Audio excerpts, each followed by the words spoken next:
Does the loophole involve somebody following them in using the PDA, using their own? I told you I'm not going to tell you. Shit. Huh? But I The wanna. door's open. But aren't these supposed to be locked? Are you ready? Who do you think's dead? Before we go in. Ooh. Moral compass? Is that your guess? I have no idea, but yeah, I'm gonna say that.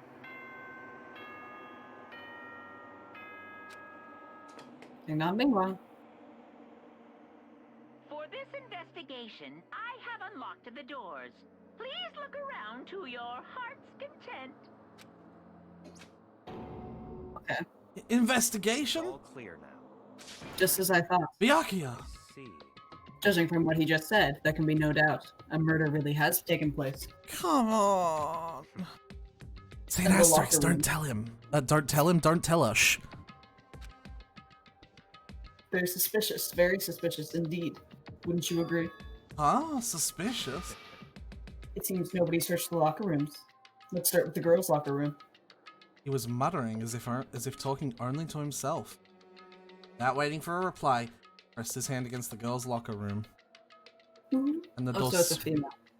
and the door swung open without a sound. In that moment, time seemed to freeze.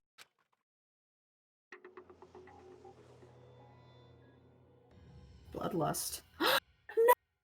I know. It makes me very sad. That's like a brutal way to tie someone up, too. What? I don't know how long it took for me to fully comprehend the reality of what I was looking at. But as soon as I did,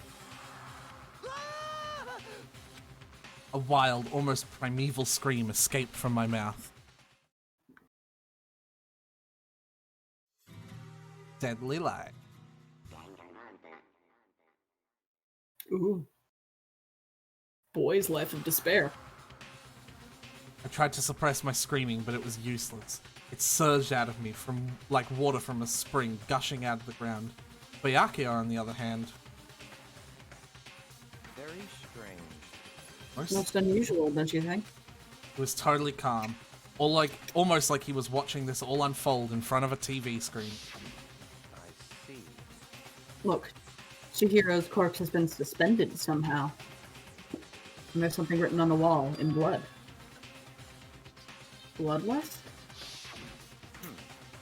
Such a brutal... Oop. Excuse me. Such a brutal way to kill someone. No, this is beyond brutal. Wouldn't you agree? They killed her. How could it not be brutal? No, that's not my point. This murder is far too bizarre for any everyday amateur to have committed it. Unlike with Sayaka, this murder was not a crime of passion or necessity. Interesting. It's almost as if whoever did this did it for fun. You see what I mean, don't you? What? My head was swimming. I was still reeling. Too confused to understand what he was trying to say. And before I could even begin to clear my head.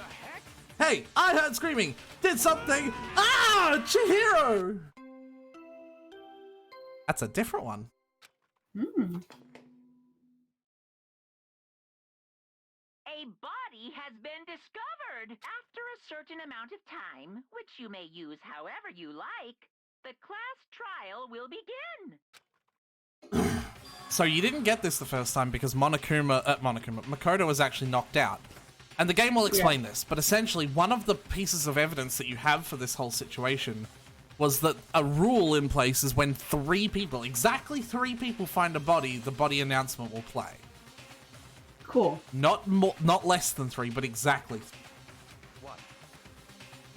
Ah, that's right. You were unconscious during Sayaka's... So you don't know about it. What you just heard was the body discovery announcement. Yeah. Apparently, when 3 or more people discover a body, an announcement plays to let everyone know. I imagine it so that the search for the culprit can proceed fairly for everyone involved. Proceed fairly? The body discovery announcement that Chihiro is really is? Dead. Yes. D-hyphen. Before you start screaming your head off, go round everyone up. It seems another game has begun. Another life or death game to uncover a killer. So who do you think did it? Just your immediate Okay. brain guess. My immediate brain guess. I feel like, although Byakuya is acting a little bit suspicious, and especially with the way it was, like, the murder was committed, you say he becomes a good character later, so I assume he lasts for a That's while. metagaming. Well, Characters but become a good character and also die later, could be in the next hour. Yeah, I know, but, like, I still don't think... You genuinely don't think Byakuya did it? I don't think so. And Sakura doesn't seem like the type to kill her. Damn, I couldn't keep her safe. There's another victim! Which means we are now in the same position once again. Fuck, man. What the fuck is this? It's a dream. This is a dream. It's all just a dream. In fact, I haven't even been born yet. I don't have any memory of being alive. That cut out, but I still like it. So, let me think. I don't think it's Mondo. Because he had a sentiment earlier about not laying a hand on a woman. Yeah. I don't think it's... Just, hey. Oh. I've been trying to, like... Yeah. Oh, okay. Yeah. I don't think it's Kyoko. Because although she would totally be capable of such an intricate murder, Yep. I don't think she would. Of course. I don't think it's Sakura. I don't know a lot about her, but I think she has a high enough, like, the idea of her being a martial art, like, ultimate, Yeah. I don't think she would be willing to kill just because of, like, the sentiments that go along with that practice. Not to mention that she talks about only fighting people who are strong. Yeah. Well. Alright. Right now, my gut says Celeste, but I'm not sure. Interesting. The word bloodlust is written on the wall. I don't think it's any kind of dying message. Probably because it's just too strange. What were you about to say? Kind of partially because her hands are suspended and are tied up. Yeah. But you know, that thing about writing bloodlust in blood, doesn't it sound kind of familiar? Murderous fiend who kills again and again using a bizarre, brutal method. At the scene of each crime, the word bloodlust is written in the victim's own blood. Alright, Byakuya. You remember Feel who? like a ghost. Yeah. It's interesting that he knows about this, isn't it? I still don't think it's him, though. And what name did the internet give this mysterious serial killer? Genocide Jack! Genocide Jack, the murderous fiend whose grisly attacks were famous all across the country.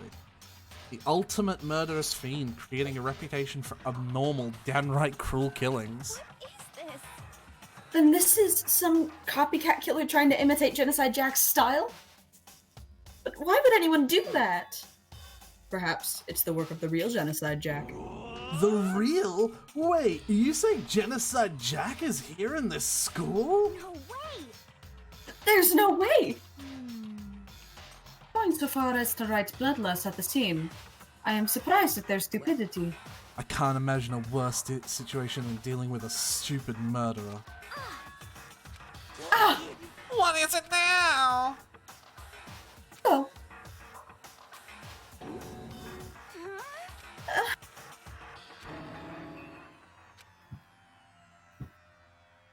Why? Why? Why? Why? I'm not screaming, I'm sorry. Yeah, it's alright. Dum. She fainted! That did not sound good! This is the first time that she actually does the whole seeing blood thing, apparently. Ina rushed over to the collapsed Toko and started trying to shake her awake.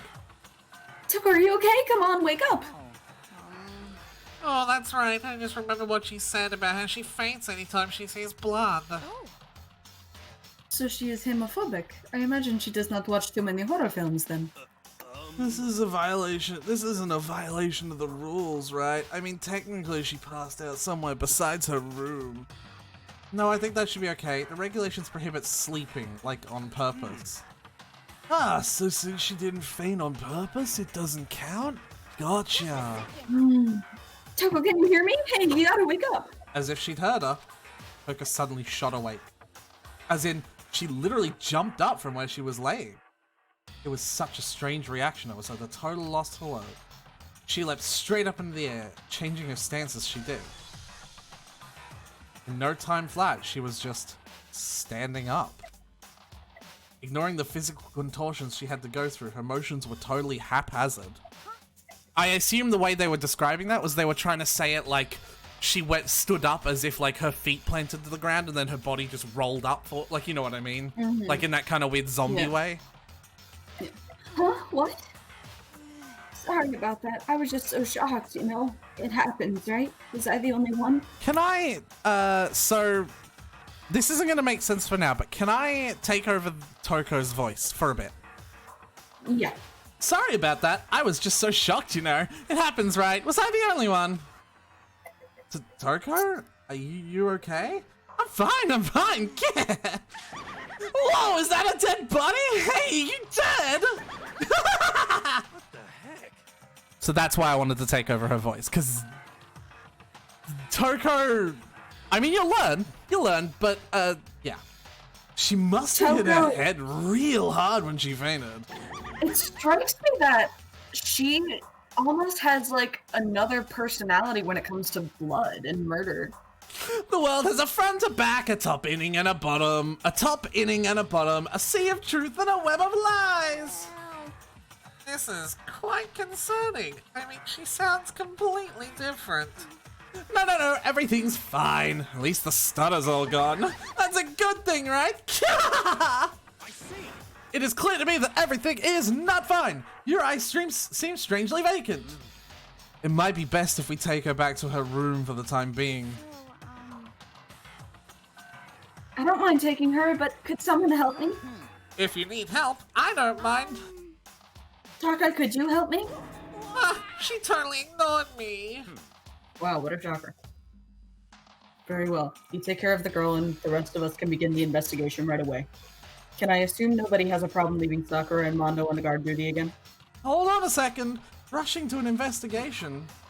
The mastermind isn't behind that. After what happened last time, surely you realize that. Don't make me repeat myself. There is no question that Chihiro was murdered by someone among us. Among us? What? Isn't that right, Monokuma? Of course. Right as rain! But don't take it as a bad thing. It's just a fact of life. Because that's how graduation works. Then it's happened again? Is that what you're saying? Another one of us killed a fellow classmate? Makoto. Oh, buddy.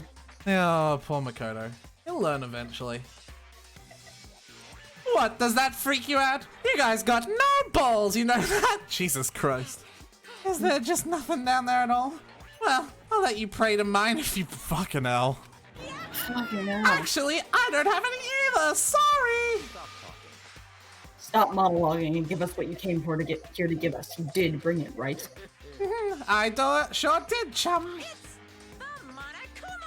I know how much you must be looking forward to it. So please do your very tippy-top best in this investigation.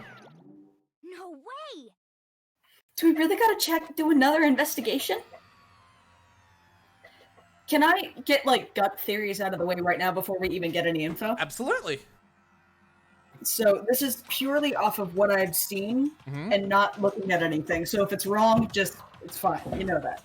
I'm not going to tell you if it's right or wrong, though. Like Yeah. like I said, I'm not going to confirm or deny these anymore because I want everything to be a possibility. Yeah. So she appears... So she's clearly strung up, right? And the word bloodlust kind of implies the whole Genocide Jack thing, whether it's an imitation or the real killer. I'm more inclined to believe it's the real one. I think she was strung up before she died and was like, because most of her blood is coming from her face. I think she might have been bludgeoned to death. Right. with like a weight or something. And there's also a weight on the ground that I noticed with blood on it. Yeah.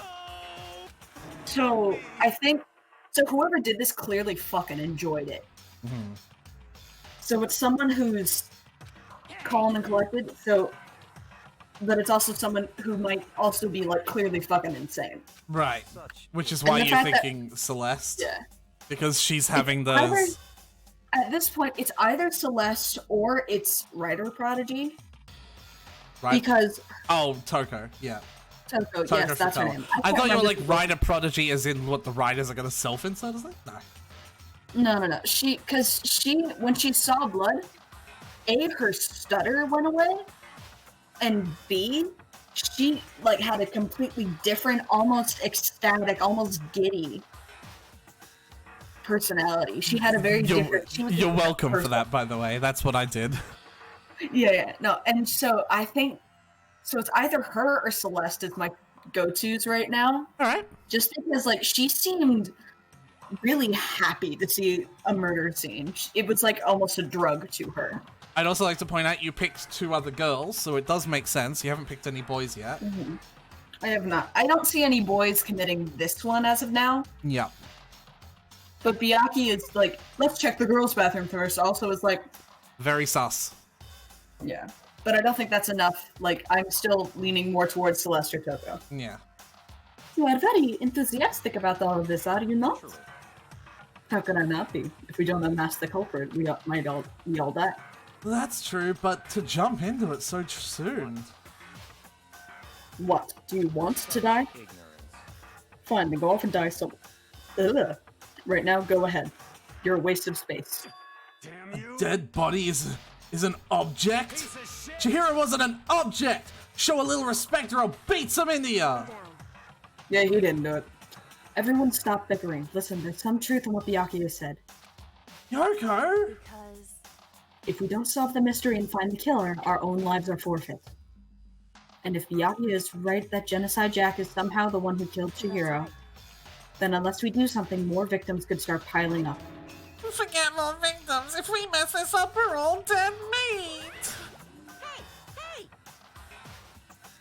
Oh, right. Hold on. If that's your worry, you don't gotta worry any longer. In any one killing game, the guilty party may only kill a maximum of 2 people.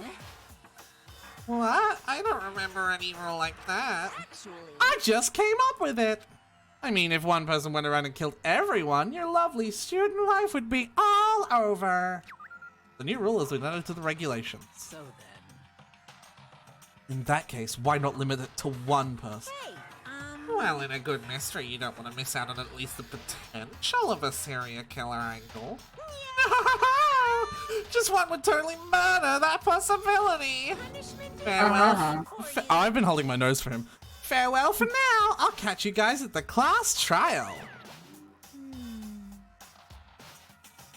I can't say I understand his thinking, but if we can kill up to 2 people, then one more person's life could still be in danger. Interesting. Which is definitely not good. We need to uncover the culprit before something else happens. Yeah, see, Byakuya, even though he's like, this is a game and this is fun and I need to be enthusiastic about this, he's also like trying to keep people alive. Yeah, I don't think he did this. I don't think, like, he might see it as a game, but I don't think he would get the enjoyment out of this kill that I'm seeing from the scene. No. You need to shut the fuck up! Well, for now, Taka and me are gonna drop Toko off at her room. Nice! I'm gonna go get dropped off! there is nothing to be done. We have no time to stand around here. We must begin our investigation to sleep. What does that mean? Too sweet? Is the second I know. T silent? Too sweet? Yeah, I assume that's French. Yeah, because she is a French character. I thought she was German. Well, The fuck is she? she's not Japanese, that's all we know. Yeah. If we do not solve the mystery of who killed Chihiro, then we will quickly follow her into the afterlife. I actually might have gotten it wrong. I think she is French. Can you do a French accent? I did speak French. I do speak French. Hate this, but if I want to survive, me and everyone else, we have to do it. We have to make a choice. All right. First of all, I checked the monitor Another- file. Oop, go on. Another thing I noticed on the poster, I thought it was weird that it was in the girls' locker room. Mm-hmm. One in the boys, like maybe, but I don't think that would be in the girls. So I'd like to check out there and see if that's missing, because also there's blood stain on it, and that doesn't seem like a splatter to me. I feel like that was intentionally placed. I might just be looking way too much into things, but Yeah, I think that's a total oddly possibility. placed. That's oddly placed for a random blood splatter, you know? The time of death is estimated to be around 2 a.m. The body was discovered in the girls' locker room on the second floor of the school. Notice it doesn't say where the body was. An object. She was killed in. That's all it says. Not like any point in complaining about it. No matter what, I gotta do what I gotta do. All right. Hey, Makoto, do you have a second? Huh? Did you need something from me? Naturally. Of course. Life without purchase is quite dull, you know? So what did you need? I'm going to let you cooperate with me during my investigation. Huh? What? I'm purchasing your talent, the same talent which allowed you to solve Sayaka's case. So? No, I just... Talking. You seem to have some limited use, which is why I've chosen you. You have the honor of contributing to my investigation. So you're inviting me to come with you? You're doing it in the most arrogant way possible. Let's though. go. Now then, shall we get started? But We need to get moving. There's no time to be standing around.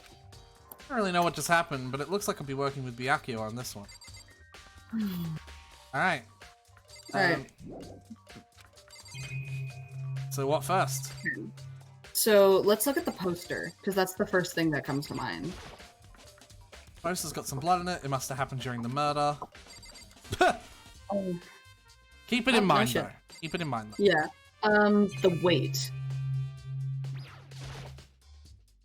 There's a dumbbell on the floor, and there's a blood stain. Blood stain on the dumbbell. I kind of said, killed it. Sorry. Does this mean the dumbbell was actually the murder weapon? I don't imagine it could have been anything else. Easy enough. Pool of blood on the floor. There's a fresh blood stain on the carpet. It must have been splattered with blood during the murder. Let's look at the body. Could feel a life draining out of my own body. It's a dead body. Chihiro's dead body. Very strange. But the more I look, the more strange it all seems. This must be Genocide Jack's handiwork. Well, but... What? But we're still not sure he did it. Is that what you want to say? I wonder about that. I guess And we- now bloodlust. Yeah, I guess we don't actually get to examine the body per se yet. Yeah. Word bloodlust is written on the wall in blood. What's the meaning behind it? Bloodlust.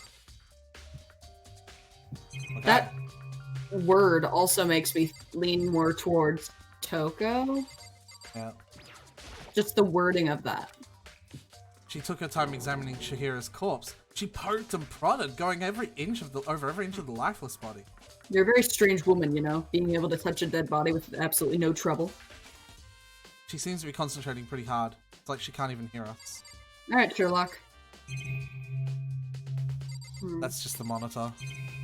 Yeah.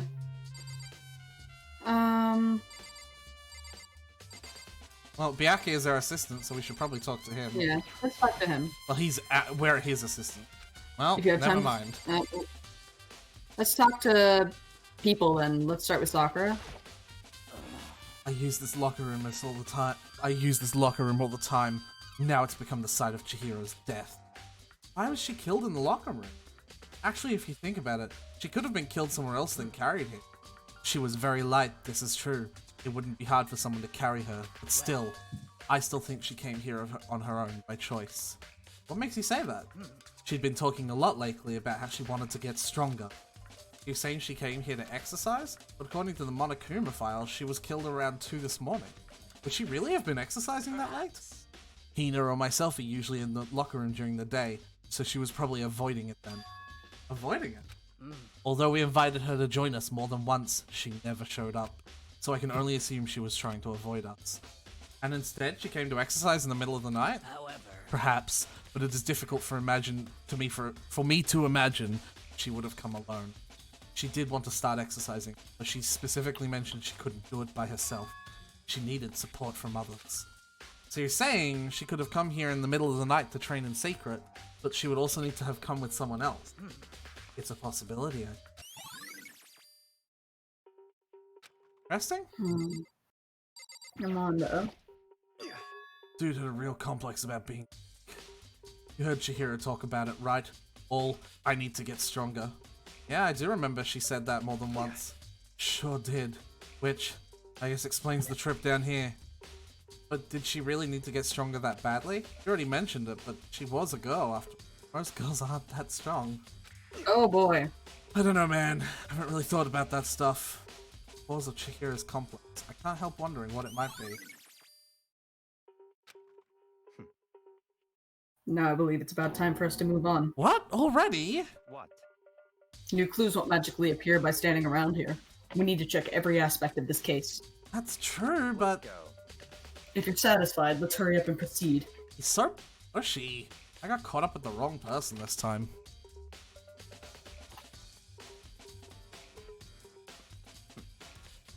So this is our next location.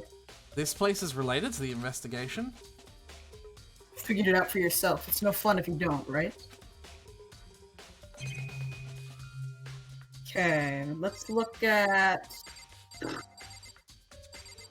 we look at the girl's door? Like the lock or something? Or is that You just mean gonna like take us in? this? Yeah. If I remember right, this card reader is meant to work with that handle. What?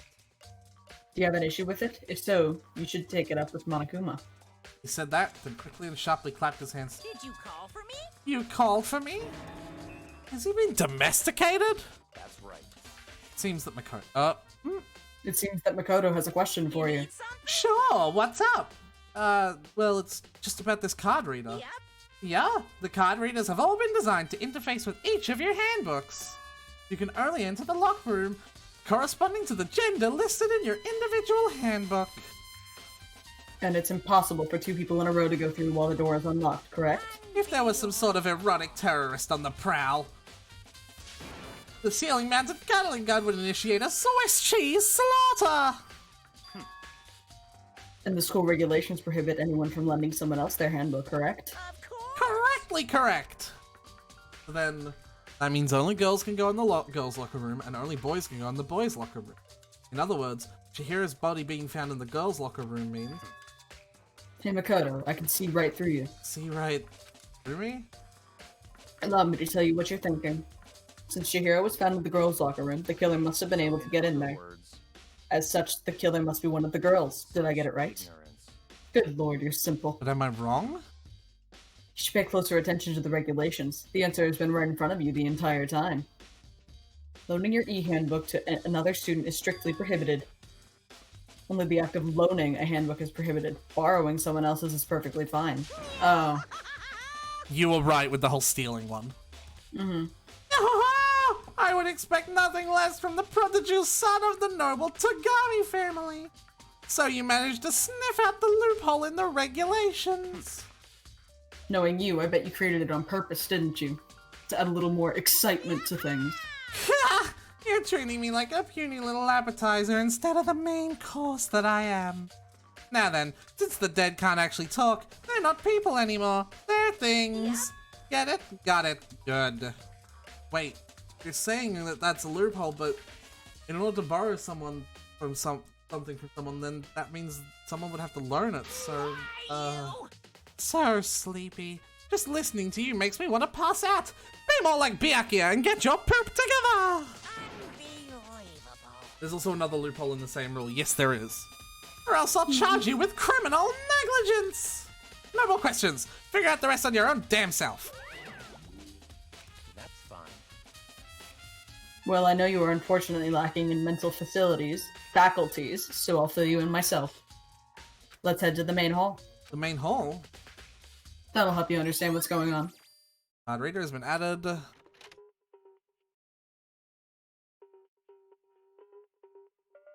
the main hall. So what are we looking for here? You want me to tell you? Because there's only sure. one thing, and you've never even seen it before. The file box. There's a mailbox here. Could there be something inside? An e-handbook? No, wait. There's three of them. But what are they doing here? So you finally found them. Did you know these were here, Byakuya?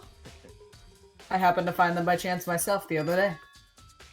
It seems there's a system in place where the handbooks of dead students get delivered to this mailbox. So then these 3 handbooks belong to Junko, Leon, and Sayaka?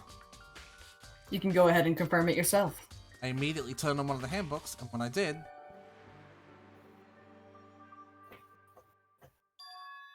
You're right, this is Sayaka's! Now do you understand? This is the key to the loophole that I revealed earlier. Yeah, I feel like I'm starting to get it. Oh my god, it just happened. I see, yeah. What? Hold on a second. What's Very wrong? strange. That's strange. One of the handbooks won't turn on. Is it broken? Whose is it? The other handbook showed Junko's name when I turned it. Then that one, then the one that won't turn on must be Leon's, right? I see. It would make sense, yes. After all, he did get pummeled with dozens and dozens of baseballs. Pummeled with baseballs. No, don't show me again. The memory of it came flooding back. That cruel punishment which led to Leon's death. The execution that the master knocked. A cruel, heartless death. Right, it wouldn't be surprising for the handbook to break during that kind of assault. Hey, hey! Hey, hey, hey, hey, hey! Hey! What? The e-handbook is essential to student life here. Crucial, integral, instrumental, a super big deal. There's no way it would break that easily. But it did. If I say it wouldn't break, it wouldn't freaking break. It could withstand up to 10 tons of pressure and it's waterproofed up to 100 meters. I think how many baseballs you hit it with, it wouldn't do crap. Oh, but, even my amazing handbook does have one single weak point. It does? But it's a secret. I wouldn't want you to go breaking any more handbooks. Then Leon must have broken it somehow without realizing what its weakness was, right? Hard to say. You know what I think? I think his handbook isn't actually broken. You might ask, how could that be? Leaving the question hanging in the air, Monokuma disappeared. What just happened? Monokuma said it's not broken, but it's an undeniable fact that it's not turning on. Well, I don't see any connection to the case, so it doesn't matter for now. Think so? Either way, something about it still bothers me. It's gonna come up eventually. Okay then, this should be enough to get things rolling. Let's begin our investigation in earnest and track down the true culprit. Yeah, we need to find out who killed Chihiro. To be exact, not quite. Not quite? What do you mean by that? Certainly, I want to reveal Chihiro's killer, but more precisely, I want to discover the true identity of Genocide Jack Straunch. Then you really think? You truly believe Genocide Jack is the one that killed Chihiro? Let me repeat myself. Absolutely. I have no doubt that Genocide Jack is the culprit in this case. Reaction! Murderous Fiend is What? What? There's nobody else it could be. A murderous fiend who kills again and again using a bizarre and brutal method. They're like a ghost, attacking suddenly, then slipping away before the police can catch them. This is literally what he said before. I don't know, man. Ah. Tackles doesn't. There we go. These are all. You're not wrong to wonder. But words mean little right now. I have something that will prove it, and I can show you. Okay, do I talk to you again? Oh my. Oh, jeez. Oh, okay. I have a basis to believe that. I assure you, Genocide Jack is one of us. Is there really proof? There's somewhere I'd like to take you. This will provide all the evidence you need. It's all clear now. Evidence that Genocide Jack is the one that killed Chihiro. Evidence? Does something like that really... Oh, here we go. Big trouble, need your help, yawn. You're already. Play with you. We're busy. Leave us alone. I mean, But it's an emergency! Emergency! Come on, please, you gotta help me! Oh, Jesus Christ. please. This is a serious emergency! Please, please, you gotta help me! Just calm down, okay, Hina? I mean, But it's an emergency! An emergency? What happened? well, Something's wrong with Toko. She's acting super strange. Well, I mean, yeah. she was No acting shit. pretty strange before, right? What should we do, Byakuya? Very strange. Since it's Toko, I must admit I'm intrigued. I suppose we can take a second to see what's going on. Are you sure? Don't make me repeat myself. Hey! Expect that. Sure, he'd just say no and that'd be the end of it. Okay, come on, hurry! Wait for us, Hina! Let's go. It looks like she's heading to the dorms. To Toko's room, most likely. You're right. Alright, let's go.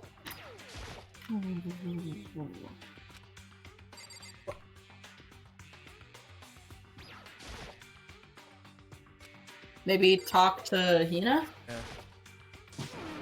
You guys, You guys are too slow! I think you're just too fast. So, what's this emergency?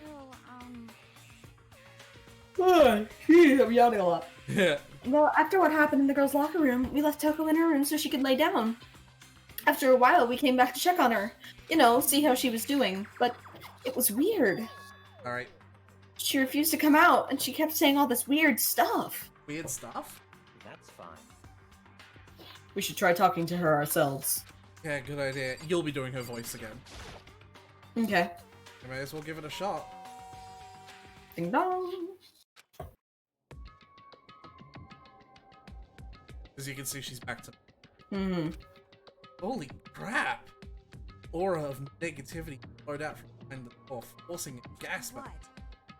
What? Well, actually, it's gonna be a Nothing. second. It's Okay. just that Hina was really worried about you, holding yourself up in your room. Leave me alone. Yeah, sure thing. But could you open up just for... Won't allow it. Huh? Won't let Genocide Jack have control. Oh.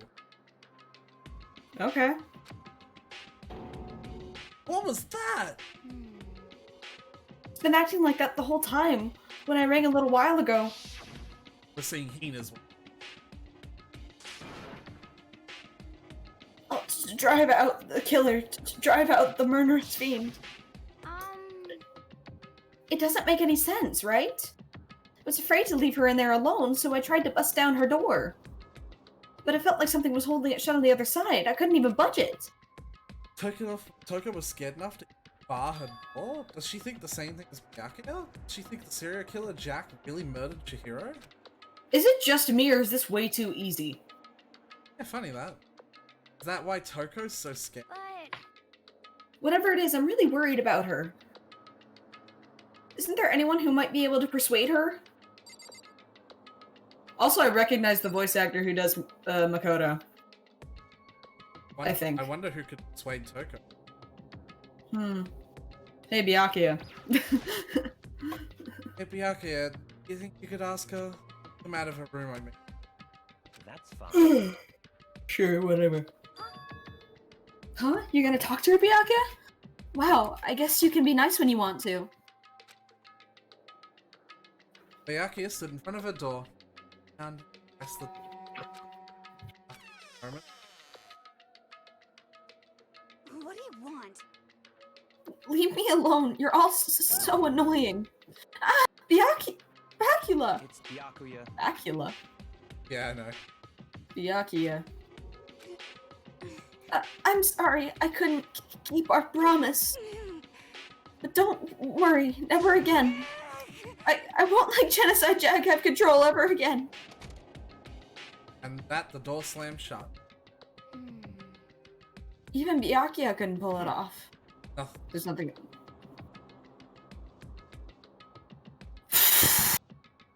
There's nothing else we can do. Right now, I'm just annoying you. Let's get back to the investigation, Aretha. What if he had like a demonic double voice though? Just like both of us talking at the same time. But there's nothing else we can do. Yes, we can do. Yeah. Hey Byakuya, what was Toko talking about just now? Something about a promise? What? Huh? Oh, I have no idea. Another one of her delusions, I'm sure. But Aw, he does care. If I say I don't know, that means I don't know. Just let Hina take care of her. Oh, yeah, okay. I'll stay here and keep an eye on her. Let's go. Well then, let's go. without waiting for a reply, Byakuya sped away. Byakuya! Oh, he does care. I tried to talk to him several times as we walked, but he didn't even look back, let alone say anything. He just kept on walking towards his destination. Finally, his feet brought to him and stopped in front of a certain room. A library? Come on, let's go in.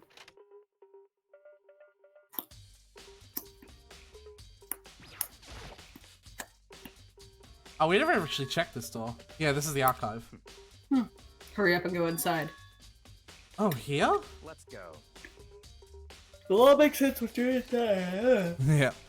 Can I stop yelling for 2 goddamn seconds? I also want to point out, if we ever tried to go here earlier than this, Byakuya actually wouldn't have let us come in. He would have, like, barred the okay. entry. Yeah, we literally never tried. Wow, there's so many books and files. So much dust, too. So, in other words, I would say there's enough value in this place to endure the dust. Let's look at the bookshelves. There's so many files stuffed on the shelf. What's in all these things? Those documents are dangerous. Dangerous? They detail all the people who control the world from behind the scenes. Dangerous truth for a commoner. You mean, like, members of the Diet or something? No, I mean the ones with real power. The secret council controlling everything from the shadows. If you're ready to be disappeared for it, take a look. There are some very interesting people in there. You're kidding, right? Am I? I'll just let it go for now. There's a box. Like, This by one? the ladder, yeah. There's a wooden box. It's empty. Although, judging by the smudges in the bust, it looks like there was something inside it. Like an ID or something? Oh, there was an extension cord plugged in there.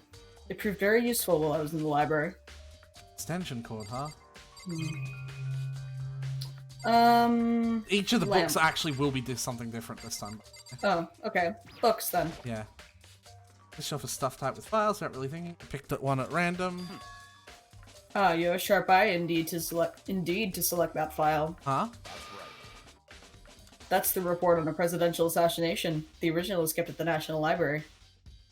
It won't be declassified for another 30 years. Are you sure you want to look at it now? There's no telling whose crosshairs you might wind up in for peeking at it. Without making a sound, I return the file to its shelf. More books.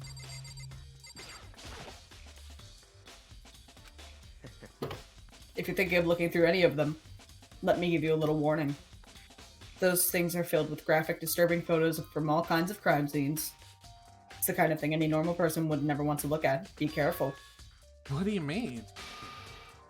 Well, those files are investigation reports related to different cold cases. Those are internal documents for police eyes only. They're not the kind of thing you'd expect to leak. Oh. So you can see that this room is full of really fucking valuable documents. Yeah, and now the lamp. It's a lamp. The desk lamp. Oh yeah, it's the same one that Byakuya was using in the library before. Do you have a problem with that lamp? It was here before, then I moved it over there. It's too dark over there, so I thought I'd put it to good use. So, are you finally beginning to understand the true splendor of this library? The entire reason I was interested in the library is because of this room right here. Interesting. It's home to classified government documents, police records. There's things no ordinary person would ever see. Isn't it magnificent? This can't be for real, right? Such ignorance. That's your guys' problem.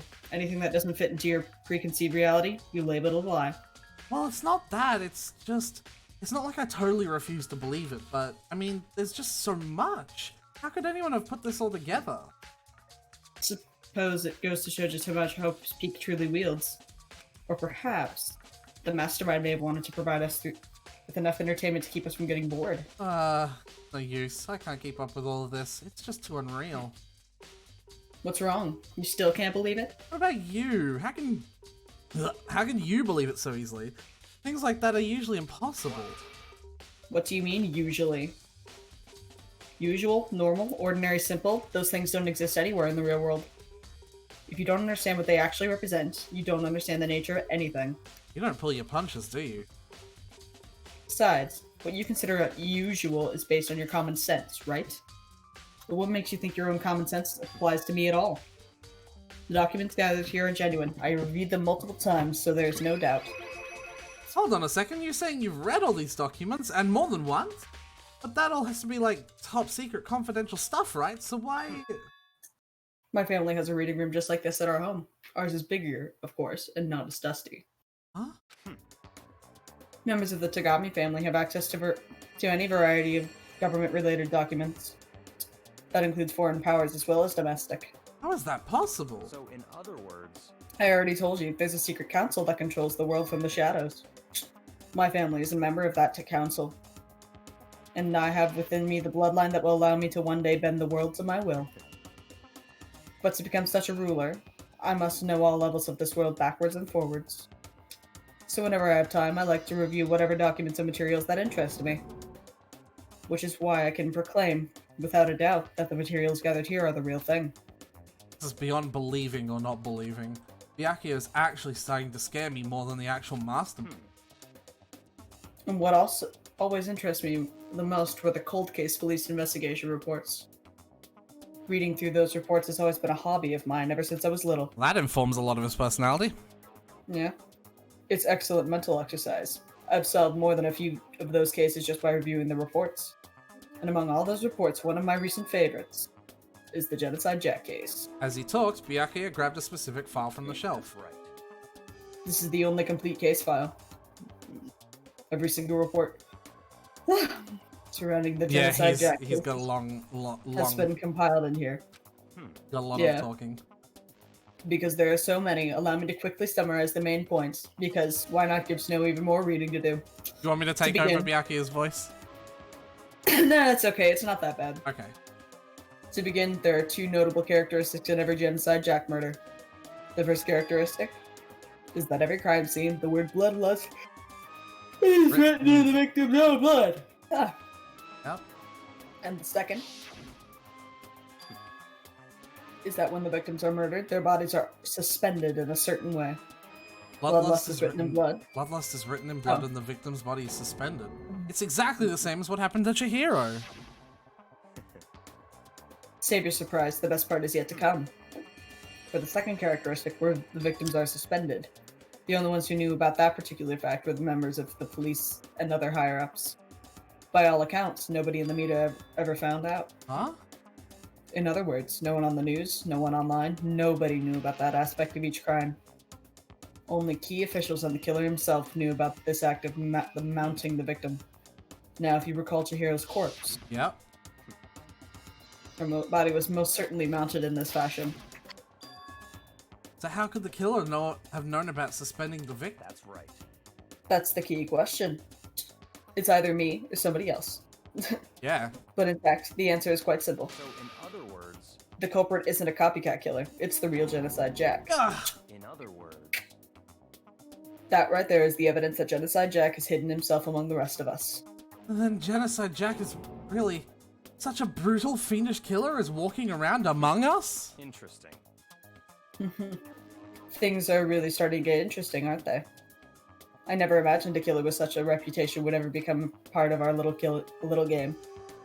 Now, don't you think it would be good for you to take a look at what I've already seen? You might just manage to ferret out a clue or two. Ignorance. If you get down on your knees and beg, I might even show you myself. Here's the thing. I think Byakuya is certainly intelligent, right? Yeah. He has a level of intelligence. If Genocide Jack was the imposter. One imposter remains. legitimately, I don't think he's stupid enough to show us that and be the killer. Yeah. Because the killer knows that is a significant advantage they have. Yeah. Most likely. Yeah. I don't think if he did it, he would have revealed that. So that just crosses him off almost completely from my suspicion list. Yeah. Byakuya, about that genocide case, you let me see it? That's fine. Well, you didn't beg, but I guess it's okay this time. I'm a jackass. Feel free to look at it in here, but you can't take it with you.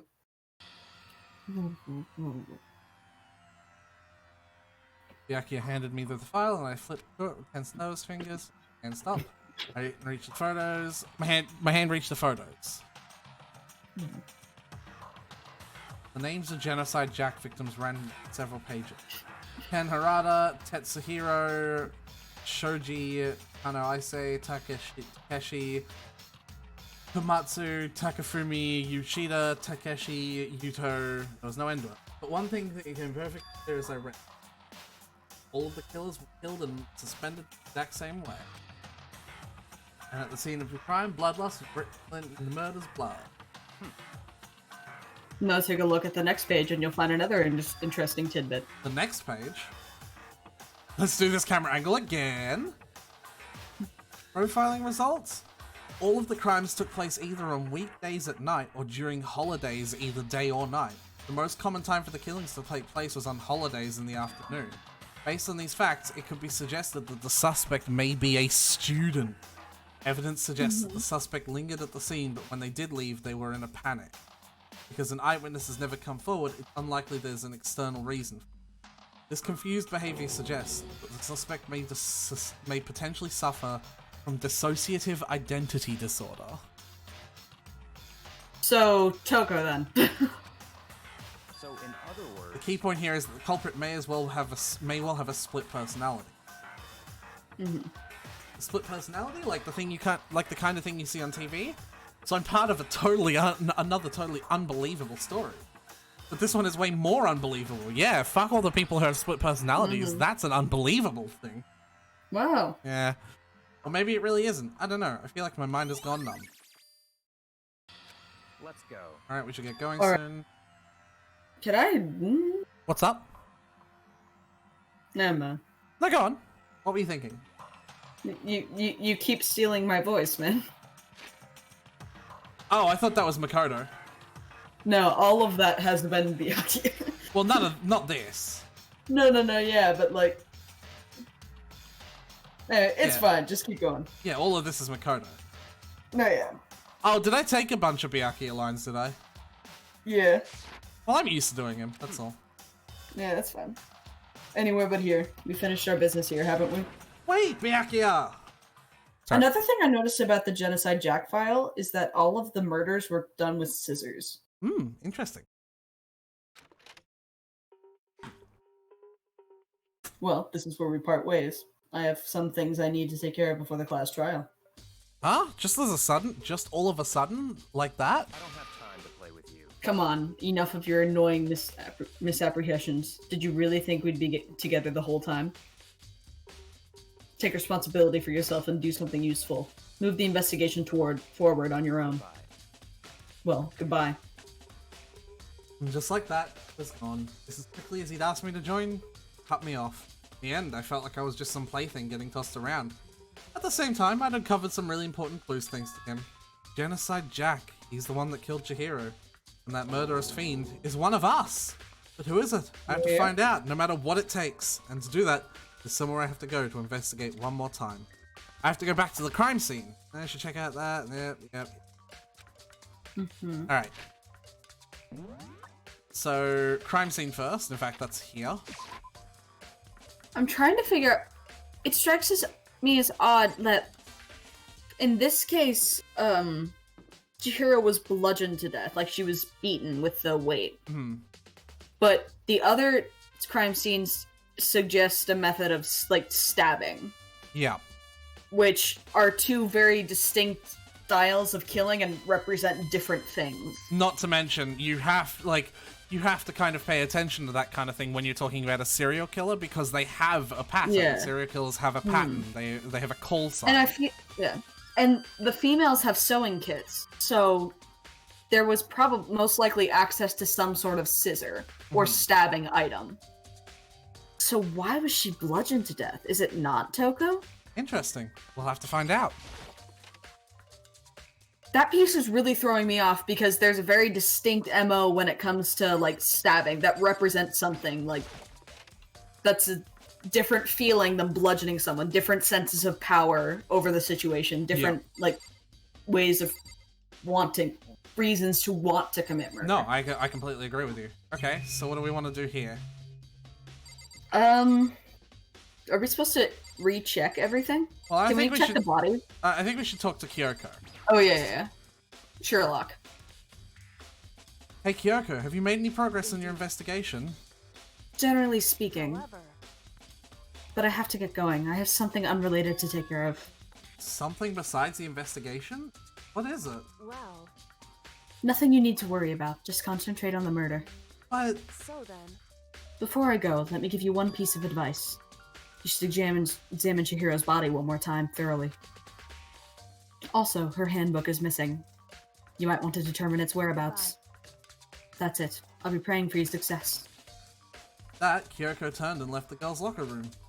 I guess I'll take another look at the body then. And her handbook is missing? That's definitely worth worrying about. Chihiro's e-handbook. Alright. Okay, so? Kyoko said I should examine the body. I know she said thoroughly, but I do have my limits. Well, I better give it a shot anyway. Chihiro's hands are bound with what looks like some kind of rope. The rope used to hand the proper kind of crucifix position. Huh? This rope has a plug? Wait, Oh, the so then, extension. this isn't a rope at all. But the more I think about it, the more that's not the only thing that concerns me. Chihiro's fatal injury was a blow to the head. It means someone struck her in the head in order to kill her. That's right. There's the issue of being of her being suspended and the fatal blow. At first, I didn't see any reason to think too much about either of them. Seeing them again after looking through the Genocide Jack file, something's not quite right. What does this all mean? So it totally could have been a copycat killer. Well, one thing I And- will mostly tie all these mysteries together is the true nature of the rope that was used to secure that at a certain place. I need to visit them over again. Plus, it might look at the Genocide Jack case one more time. I think it probably was a copycat killer. Yeah, maybe.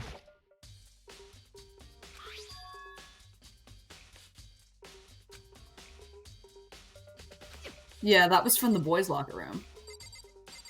It makes so much more sense that it would be a copycat killer, because that would explain why it was a blow to the head instead of stabbing. Yeah. And also, that plug is clearly from the Library. library, Yeah. which was in the same room as the files. Ding ding ding! Fury has discovered evidence revealing the identity of the culprit!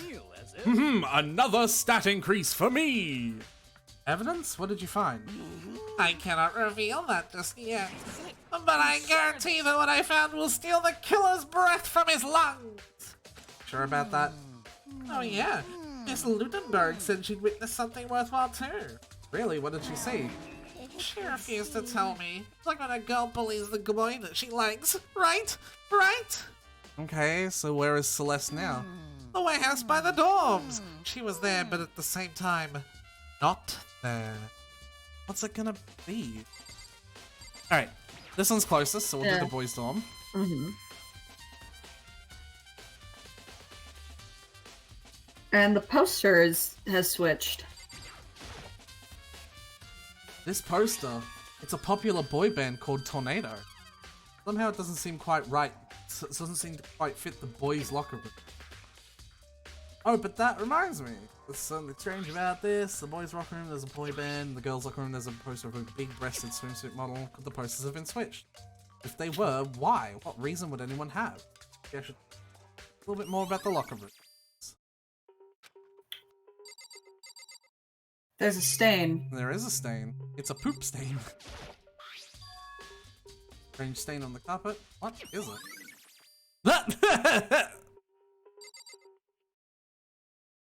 Can we check the pool? Yep.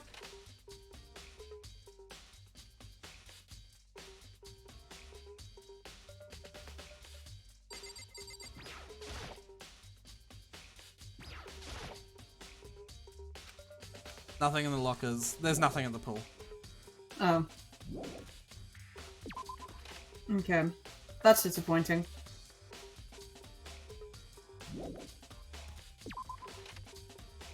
This... Do you want to go back and talk to Sakura about the stuff we've seen in the locker room? Yeah, sure. And we should also find Aoi for the same reason. Because they're both familiar with the locker room, obviously. You spend a lot of time exercising in the girls' locker room, right, Sakura? I've used it nearly every day since it opened up. Sometimes Hina and I use it together. Okay then, let me ask you something. Do you think the posters in the boys and girls locker room could have been switched? Sorry, I can't say. I never paid any attention to posters. I see. But there is something that's been bothering me about the locker room. You see, I like to drink a little protein coffee every time I finish exercising. Do you have protein coffee? In the warehouse. It's not the highest quality, but I don't have a lot of other options. I mix protein powder with coffee and down a glass of it after exercising. Anyway, I spilt some of it on the carpet in the girls' locker room and it left a stain. The carpets were switched too. But I don't see the stain on the carpet now. Of course. Exactly. I noticed it earlier. The stain has disappeared. I can only assume someone came along and cleaned it up. But still, isn't it unusually clean? As if there was never a stain to begin with. So basically what you're saying is she was killed in the boys' locker room, and then they switched to make it look like she was killed in the girls'. So it was a male then. Interesting.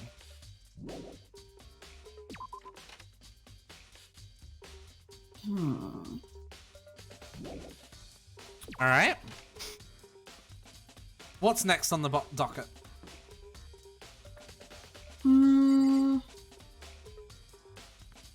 Let's go back to the library. Aye aye. Ba-dum, ba-ba-dum, ba-dum. So we Wait, already noticed the what? extension cord is gone. Yeah. Probably the Oh, lamp buddy, itself. there is a... Yeah.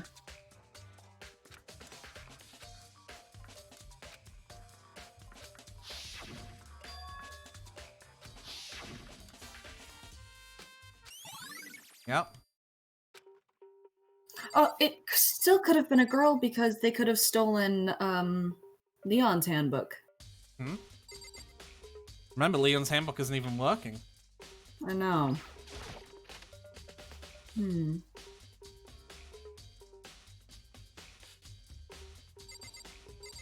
The thing is, our ultimate programmer died. But she would be the one I would know that would figure out some weakness for that. Yeah, that's also another point, right? So maybe she talked to someone and revealed that sort of thing, and I don't know. Why would they kill her though? Yeah. Keep it up I there. don't know. You're going really good. I know it was around here somewhere. It's gone. Did someone take it out of the archive? The only one who would do something like that, I can't think of anyone, but Byakuya. Okay then. Well, I don't think it's Byakuya.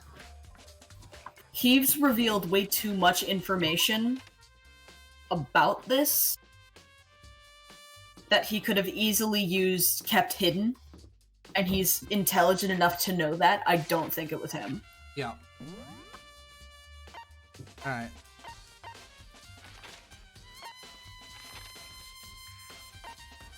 We've been through both of the locker rooms. There's the warehouse talking to her. We gotta talk to her in the dining hall. And we've also Let's got go to the warehouse first. Well, I've just gotta go here. Oh, okay. So, house it is. We've never been in here before. No, we have not.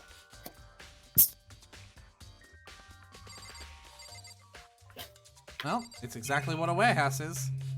Yeah. I can tell you that basically everything on here just tells you about the stuff that's on here. The only important thing for the story is Celeste. Yeah, let's just talk to her. Celeste, what are you doing here? This warehouse is amazing. It has absolutely everything one might need to live a full life. From food to clothes to towels, there's an endless supply to choose from. I see that, but have you found anything related to the case? Unfortunate. Do you want me to do French or stick with Russian, by the way? I want to hear what your French accent is like. Bonjour, je m'appelle... oui, bonjour. I'm trying to, like, get into it. Yeah, that's alright. Because I've kind of fallen in love with Russian Celeste, I won't lie.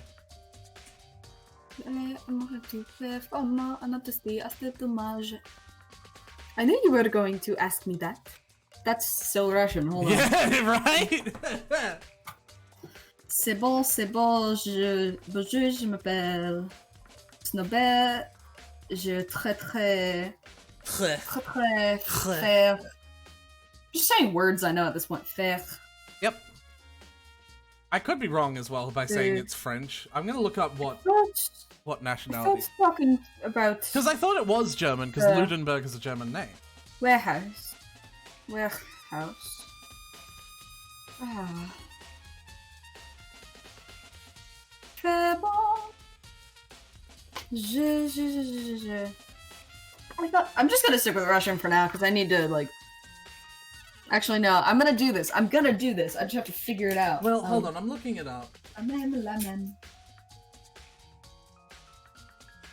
I think she actually is Japanese, actually. J'aime.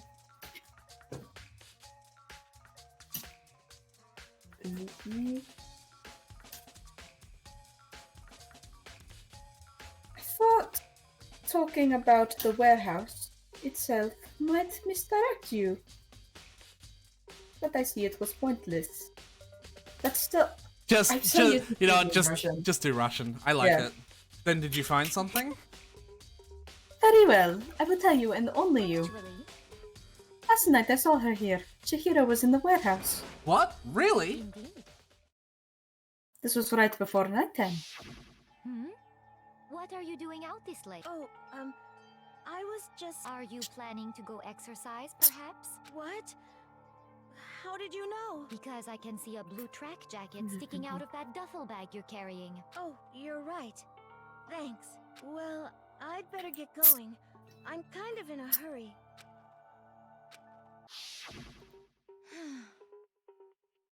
She stuffed the jacket into her bag in a hurry. It was almost like she was trying to hide it.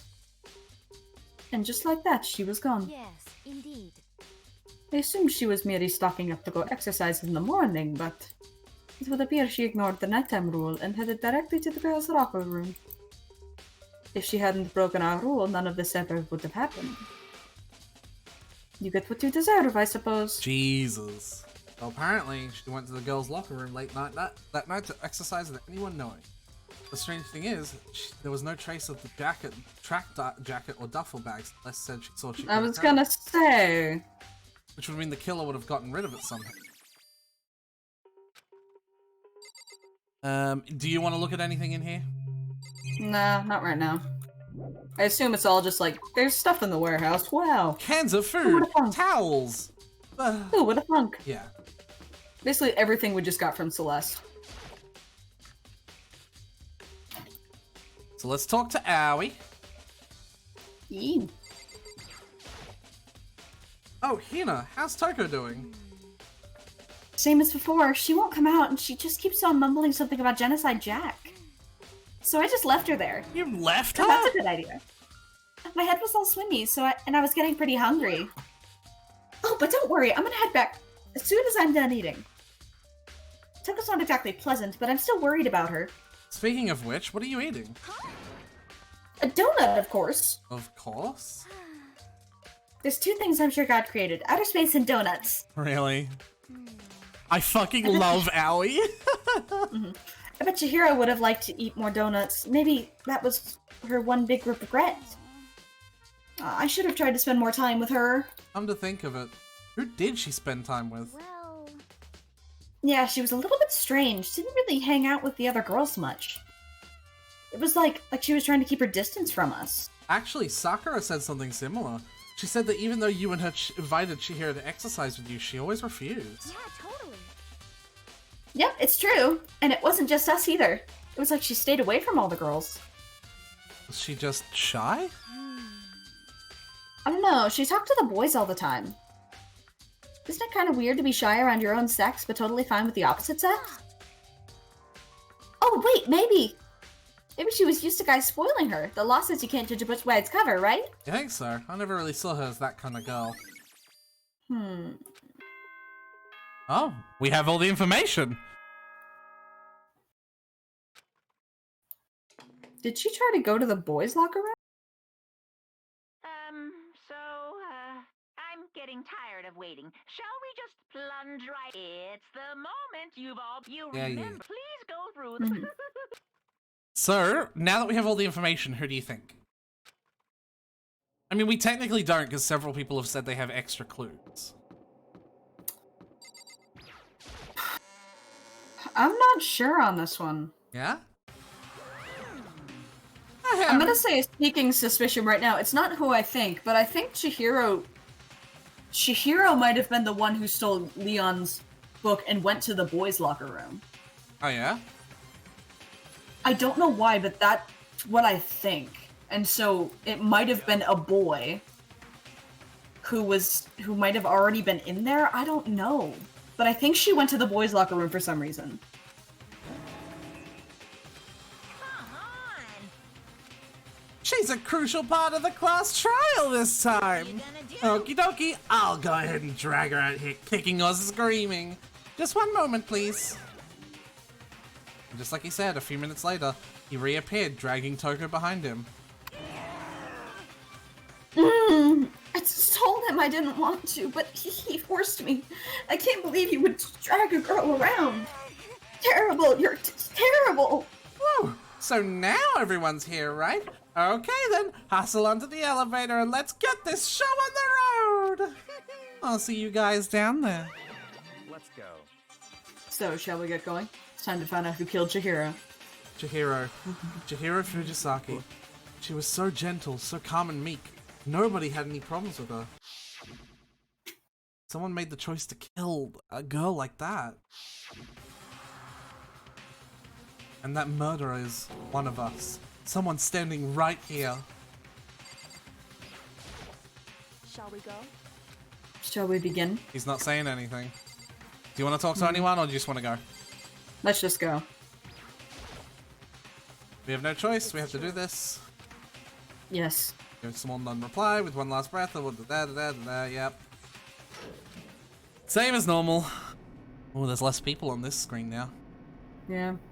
Armadillo head!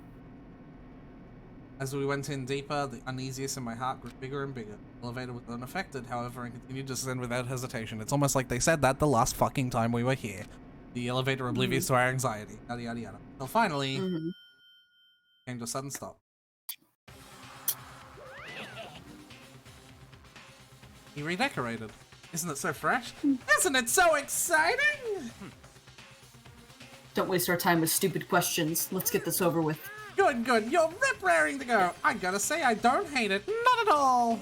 Okay then, let's get this show on the road. Everyone, please find your assigned seats.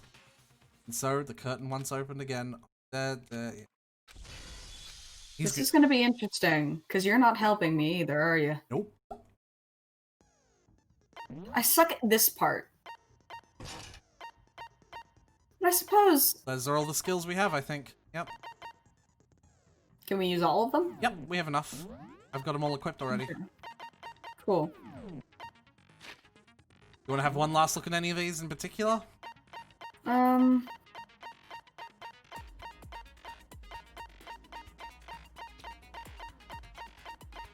Let's just... Can I, like... So, just go through... So, Celeste said she's... Celeste said she saw... Chihiro. I can actually just, like, do this. Yeah. On the night of the murder, right before quote-unquote nighttime, Chihiro was spotted leaving the warehouse. It seems she was stuffing some blue exercise clothes into a duffel bag. Presumably, she was on her way to exercise, but the clothes were not found at the crime scene. Celeste had not told anyone other than Makoto about this encounter. Okay. So, the desk lamp implies that it was stolen. The cord was stolen. Yep. The stain, that implies that the rugs were switched as well as the poster. Yep. Dead body, Genocide Jack. Her e-handbook is missing, implied somebody stole it. That's why I think it might have been a boy. The posters were stolen. Were switched. Yep. More about the carpet. Stain. Aoi talked about how Chihiro only hung with the boys. Genocide Jack. Case file. So I think it's an imitation killer, but I'm not sure. There is a broken e-book. quote unquote broken. I think Chihiro might have stolen this one to use to get into the boys' locker room. And the fact that each student's dead. Yep. Mm-hmm. You have to use your thing. Card reader. Mondo's account.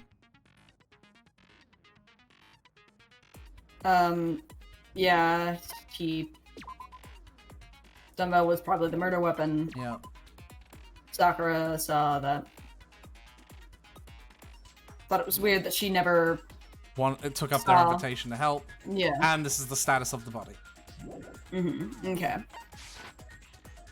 Alright, let's get ready to die. Alright, I'm gonna pause the moment it starts. Because I need to get a drink of water. I need to see if I can increase the airflow through this room. I'm fucking dying of heat, so I will be right back very quickly. Yeah, I need to BRB too. Okay. We'll be taking a short break. Come back soon for the class trial for Chihiro. Woo!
Alright.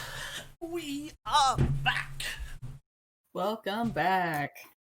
Headset on. Hello, Snow. Welcome back. I got myself some cold water. I opened my window more, and I got a sandwich. Ooh.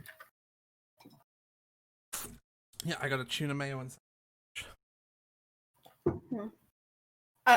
Okay, before we get into this, will you tell me if something gets lost in translation as well? yes, I know. that- I won't help you with right or wrongs, but if something is trying to mean something else, I will help you with that, obviously, because Mhm. But other than that, no, I'm not gonna help you with Okay. anything. Ah, shit. If you can figure out who can I'll punish, okay, then let's talk about the murder weapon! Okay. This one should be obvious.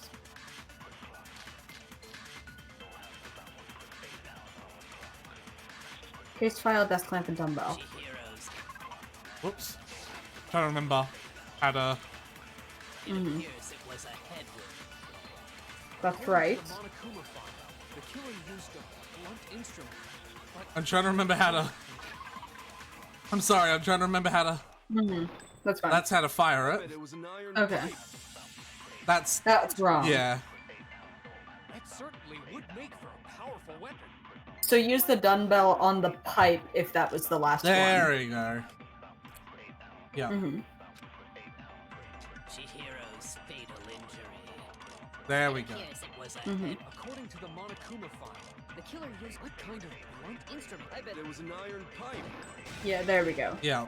Sorry, I had to fucking remember the fucking controls. Yeah, you're good. Okay. You're good. Can we agree that the object that dealt the fatal blow was the dumbbell, found at the scene of the crime? It was covered in blood, and there was nothing else at the scene that could have caused that kind of injury. And the wound on the victim's head is consistent with the shape of the dumbbell. As far as I'm concerned, there's no mistake and no room for doubt on this one. Jesus Christ, the wound on her head. Looked at her head wound? Yeah. So creepy! You're dealing with a murder. You're gonna have to look at this shit. I'm sorry. That's not creepy. Even in this scenario, it's gonna have to be done. From here. Let's move on to discussion of the culprit. Although, I believe the criminal behind this heinous act is already quite clear. What? For real? Chihiro's killer is the fiendish serial killer, Genocide Jack. Not sure about that one, Chief. Unless it was a male. I believe they're introducing white noise to non-stop dates now. White noise is basically just purple text that can physically get in the way of the text that I want to shoot at. Slant, locker room dumbbell. Okay. The culprit is Genocide Jack. I'm sure. Case closed, as far as I'm concerned. And I can pop it with the X button and get more time. Why? What makes it impossible? Well, I mean, come on. There's just no proof for it. That's wrong because of the case file. Speaking of Genocide Jack, I don't know who that is! Okay. So the proof would be that use the Genocide Jack case file on the on the there's no proof. Yeah. Impossible. Why? What makes it? Well, I mean, come on. There's just no proof for it. You see, I have to now wrangle with both of these elements.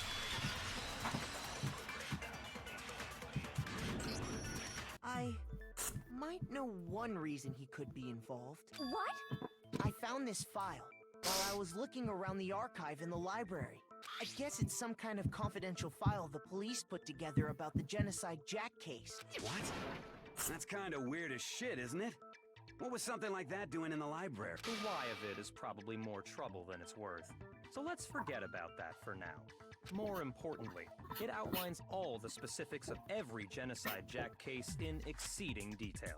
According to the file, there appear to be 2 defining characteristics in Well, every 3, but I suppose we're 4. ignoring the stabbing piece. 4. Oh, 4. Yeah, you have yet to identify one of them. There are actually 4.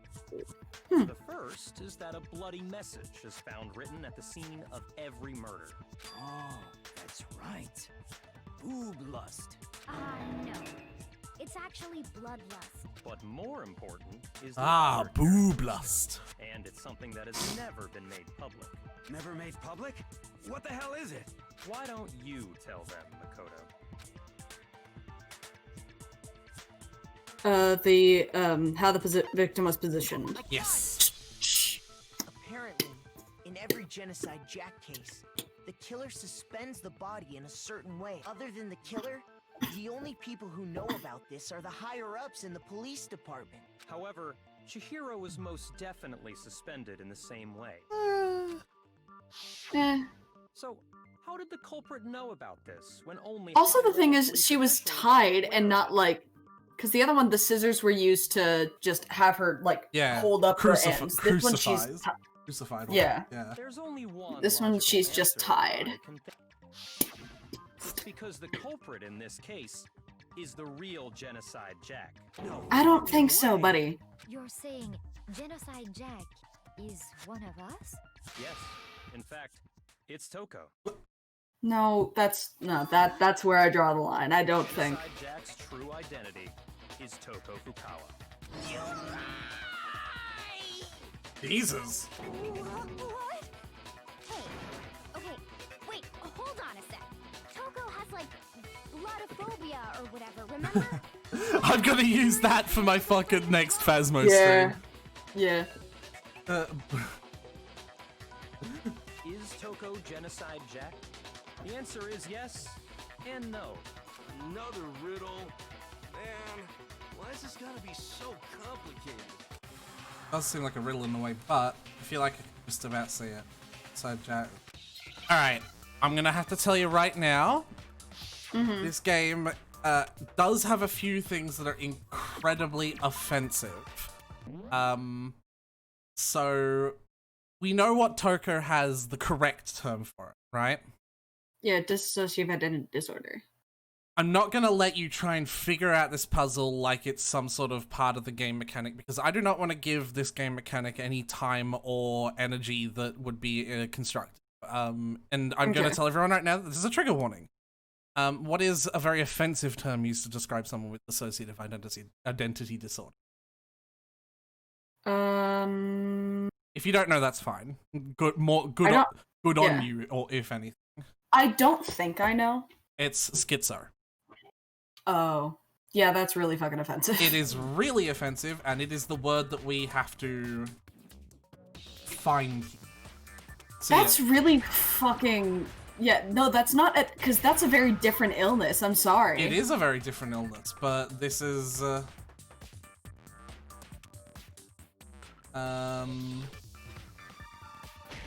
Make it sad? Yeah. Yeah. It's very, it's disgusting, it is not okay, and that's why I'm not giving that part of the, like, any proper energy. Is it because Genocide Jack has a split personality? Buddy, no. Game. Yeah. You were so good. There's one other thing that this game, like, that a lot of people have a contentious issue with this game, and I've already kind of touched on it. It's, like, trans issues. The idea of that bathroom sort of, like, gunning anyone down if they don't enter with the exact gender identification on their card that might not reflect the way that they identify. Does that come in later? I don't know, maybe. Huh? I think I read that somewhere in the file too. They thought that the suspect might have, what did they call it? Dissociative identity disorder. No, schizophrenia. Oh, I hate it. It's disgusting. That's such a different illness, though. Those are two very separate things. Oh, yeah. Is perfectly acceptable. Toko's strange behavior after seeing the body is proof enough that she has a split personality. Her behavior changed. Yeah. You're talking about how she started acting totally different than usual, right? That's right. Think back. She fainted when she saw Chihiro's corpse, and then, when she woke up... I'm fine. Whoa, is that a... Yeah. Also, if this is how they're showing it, that is not at all accurate to how that works. No, it's not. It's not in the slightest. I have a few friends who have dissociative identity disorder, though a few of them don't even like the idea of thinking of it that way because they want the idea that the personalities, but they wouldn't call them that because that would be demeaning. I'm not the best word to describe it. They feel like they get value out of having the additional people in their head. I don't know what the right... Yeah. I really don't know what the right terminology is. I really don't want to be... I think they're called alters. Headmates, alters, yeah, that like the community around that has grown to be really like really positive and really inclusive about it, and it's no longer an illness, and it's, you know. Yeah. I've seen, there's a YouTuber who has it that discusses it, Disassociated. Yeah. Just I think I know who that kind is, of, actually. I think I know who that is. yeah. I'm interested in in how trauma affects development, so that kind of stuff I find fascinating. And so her videos are super educational, and just to kind of not defend this game, but like to draw the focus more away from it into someone who actually knows what the fuck they're talking about. Absolutely. In fact, yeah. Let me find her YouTube link and put it in, because I really, it's a really disgusting aspect of this game, and I want to make something good out of this. So what is? I want to make up for what they did, because that's not okay, and that's also just a very different illness that deserves a higher level of respect as well. Oh, absolutely. What's her YouTube name? Like, what is it? I think it's Disassociated. Yeah. Yeah, I see it. But yeah, her stuff is super educational, and it's also like, she makes it fun too. She's introduced some of her, she calls them alters. Yeah. She's introduced, and she explains. Yeah, I've seen this. I've seen her. What this is. Have you seen the person who used to be a part of Smosh, Anthony Padilla? Have you seen how he does like all these interviews with like really interesting groups of people? Like, I have not. He did one on people with dissociative identity disorder, and he's super respectful as well. Like, the moment that he realized someone changed alters to someone who was a male and would be very uncomfortable wearing a skirt, he just gave them the jacket to wear over their legs. Like did lots of really nice, comforting things to help them. And he also talked to like ex-cult members, like, and how they got indoctrinated into their particular cult. Lots of really interesting things he did. But yeah, this is where I saw Disassociate ID. So I'm gonna paste this. Like, let's make something good out of this. Like, this is someone that you should follow for dissociative identity disorder. This game does not do a very good job of handling it. And she explains it so much better than either of us can. Yeah. Because she legitimately has this. Yeah, she has it. And she really dives into how it works, why it works, to her comfort level, of course. But of course. She's very... She's willing to answer questions. She's very open to, I want to educate people about what this is. Yeah. But with that said, the trial must go on. We just have to shoulder this. But like, yeah. And I will say, I know there's not many people here, and I know that no one who is here would ever do that, but this is also for the VOD later on, so that people can just sort of understand what I'm like. If anyone ever comes in using terms like that to try and define people and to hurt people, I will be banning you without a second thought. You will be banned instantly, and there will be no appeal process. Thank you. For the VOD, are you gonna put the link in the actual description? Now I will. Now that you fucking said it. No, I will. Yeah, okay. I will. Please do. Yeah. Because I think it is a pretty disgusting.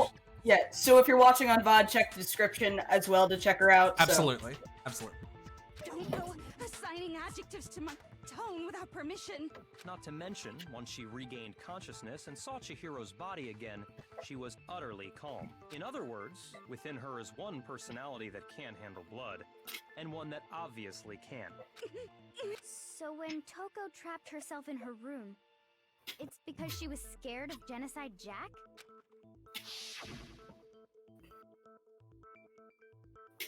I won't let Genocide Jack have control. Yeah, we've already seen The that. reason she locked herself in her room wasn't to keep other people from getting in. It was to keep her other personality from getting out. What? Toko was afraid. Afraid of the murderous fiend inside of her. Of killing even more people. How? Yeah. How can you know all this? I do believe you misunderstood her. What she's trying to say isn't, how can you know all this? No. What she wants to know is, how could you tell them? Huh? Last night, just before Monokuma gave his motive speech, Toko and I had a strange conversation. She told me a most interesting story. She said a murderous fiend lived within her, and she was afraid it could appear and attack at any time. And that trepidation is what's caused her to have such a bleak attitude. Isn't that right, Toko? This is all a lie. Right, Toko? You said you wouldn't tell anyone. What? You promised. I can't believe you lied. You have only yourself to blame. You came to me with your tragic little story. I didn't ask you to. This is the real world, not some romantic fantasy fairy tale. Besides, you broke your promise first. You said that as long as you were here, no matter what, you wouldn't let Genocide Jack kill anyone. But in spite of that promise... Yep. Mm-hmm. You said if I kept my promise, you would go out with me. That's the only reason I promised. How many times do I have to tell you? I never said that, but you weren't able to do it. You just couldn't resist that rush you got from killing, could you? None of that works, Steve. I swear I tried to control it. But your efforts were useless. What a disappointment. I hate you. Well, the opening act is nearly finished.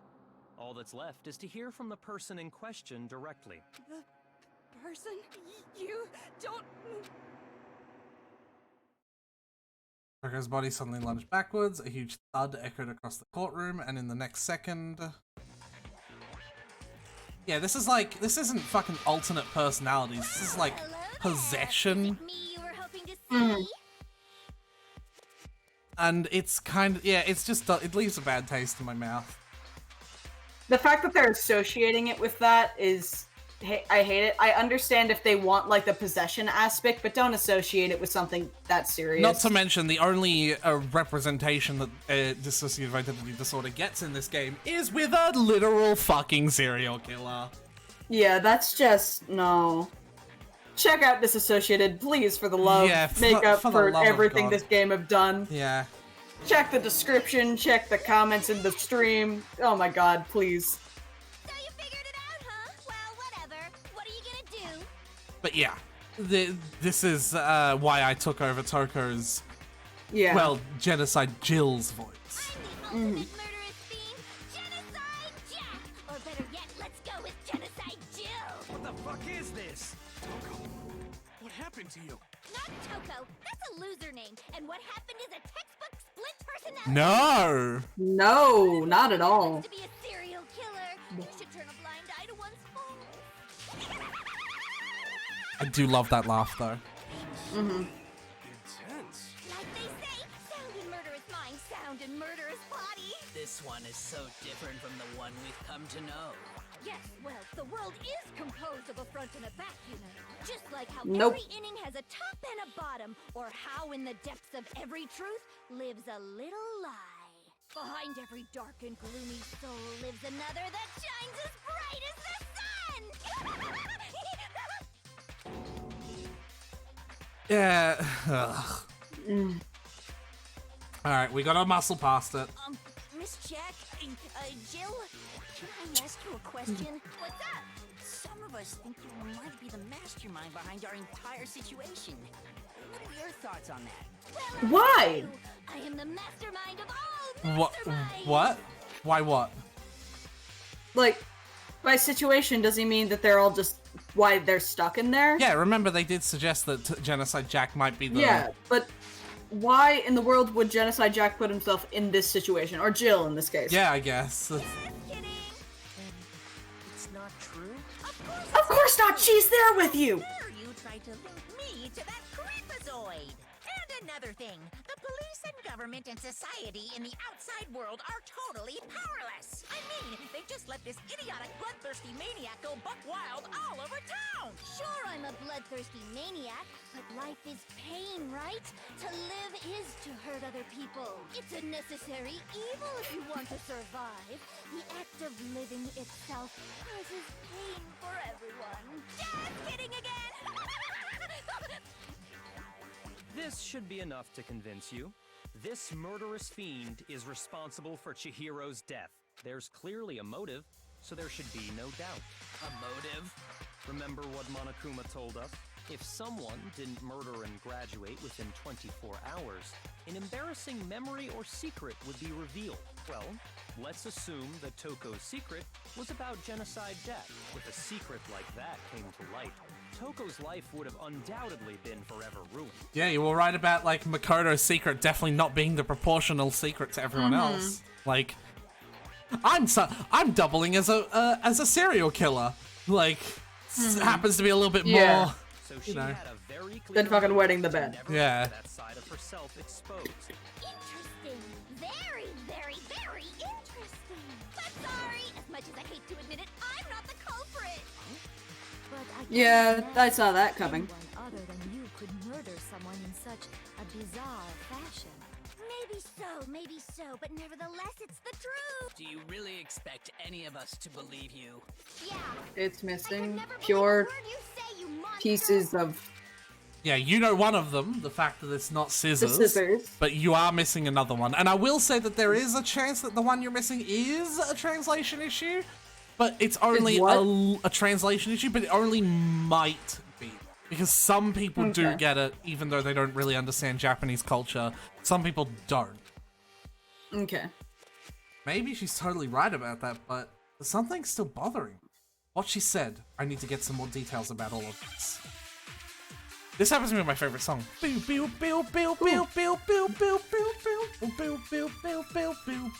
or stain. Desk body or lamp body or stain. Okay. Sorry, but I didn't kill anyone. You say that, but do you really expect any of us to believe it? Perhaps if you had an alibi, that would change things. Oh, an alibi, huh? Now we're talking. When you compare your past murders to this incident, the modus operandi matches completely. Whoops. What more proof do we If you try to break these, you lose time as well. As you notice, I just shredded my time. You lose 10 seconds. Stop. Modus operandi, by the way, just means, Oh, look, the text is like this in here. Oh, whoa, you can... Okay. This is cheating as... This is cheating as fuck. No, you don't get this. It's not I didn't kill anyone, it has to be the modus operandi, but I don't... What does it mean? Modus operandi means method. Like, how it was performed. Okay, yeah, dead status of dead body. Yeah. Then, right? Yeah. Well, I mean, I'll do it and you'll see. Yeah. When you compare the modus operandi matches. But yeah.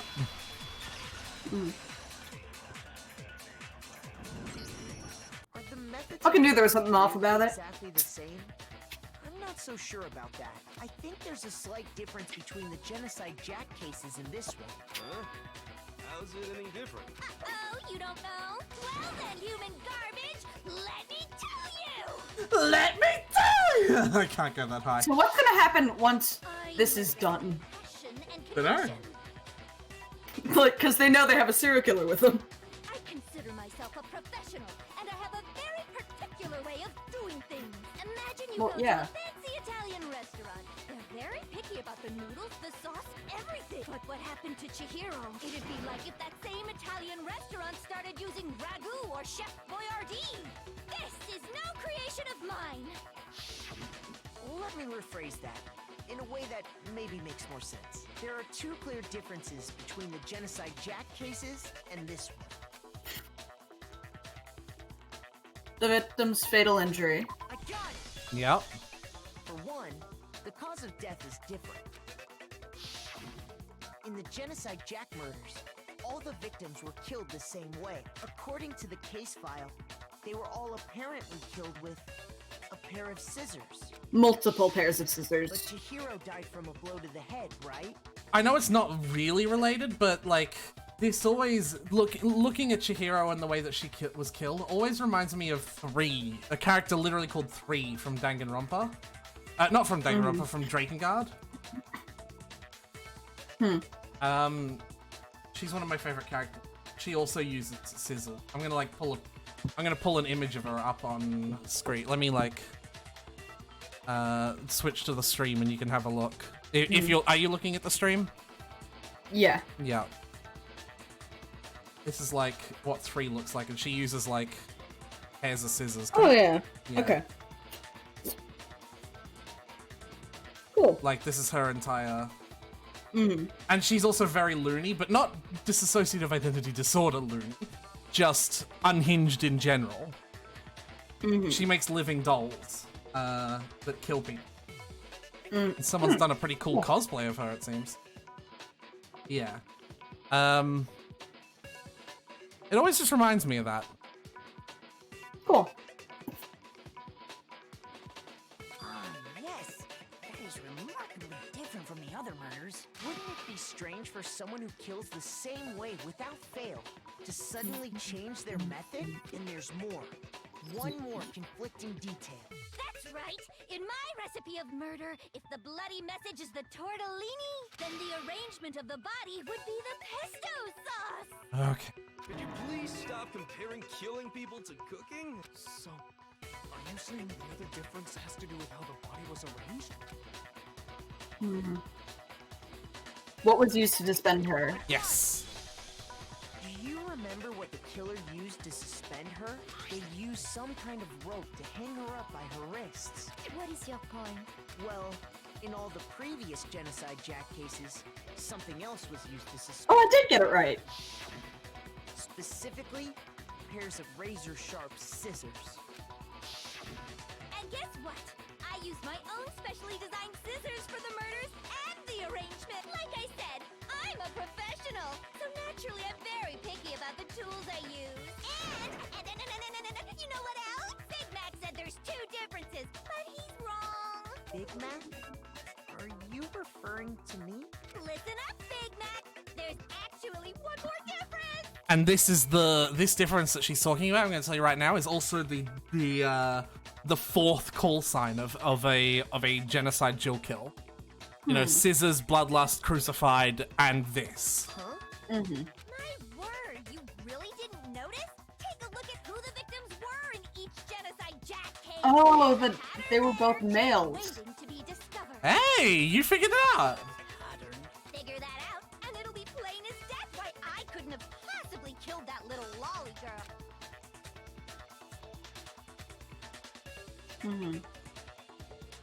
Chihiro was a girl.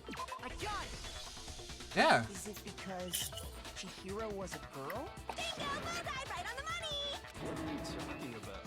In all the Genocide Jack cases, all the victims had something. This is why I say it could be a translation issue, because some people don't realize that the Japanese names, Ken, Tetsuyo, Shoji, Kanedo, Takashi, Komatsu, Takafumi, Uchida, Takashi, Matsumi, Yudo, don't realize they're all male names. Well, actually, I think those would be the last names.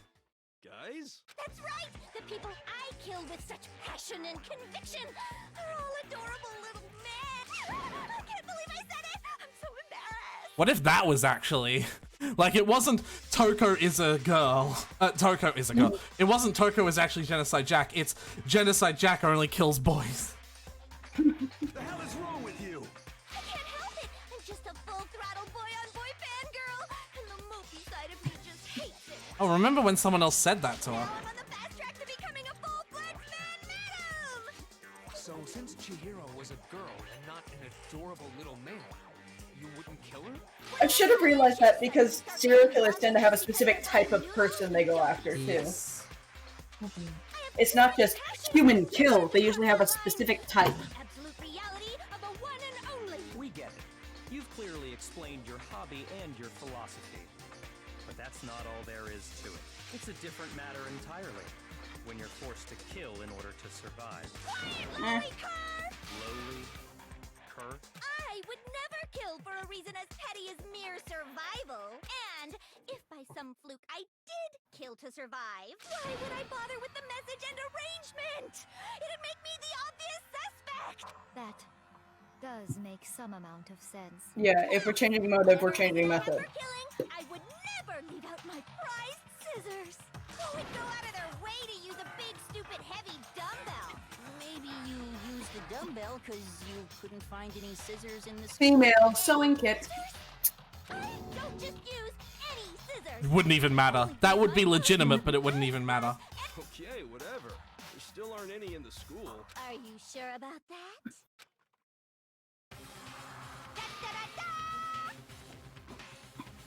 She has them with her. Of course she does. She's fully equipped. That's right. So I can go anywhere, anytime. Why would I resort to dumbbells or rope when I have my trusty scissors by my side? Go ahead, tell me I'm wrong. You can't, can you? Gutter dogs, all of you.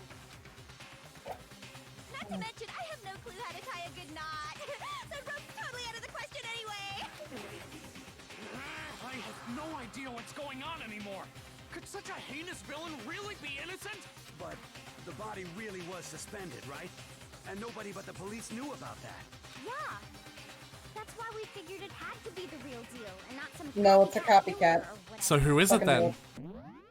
I'm gonna pause here. Who do you was that? The only people who know about the body being suspended. I can't see it being Byakuya, though. Tell me why. Tell me why. But I suppose he is making it, like, really, it had to have been this person. He might have, like... He's been very much in control of this whole case, hasn't he? Mm-hmm.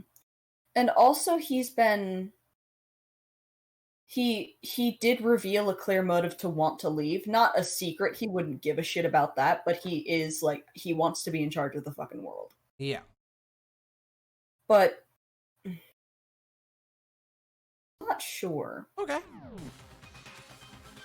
Actually, hold on, there is one person. One person who could have copied Genocide Jack's case. It could have been Byakuya, but...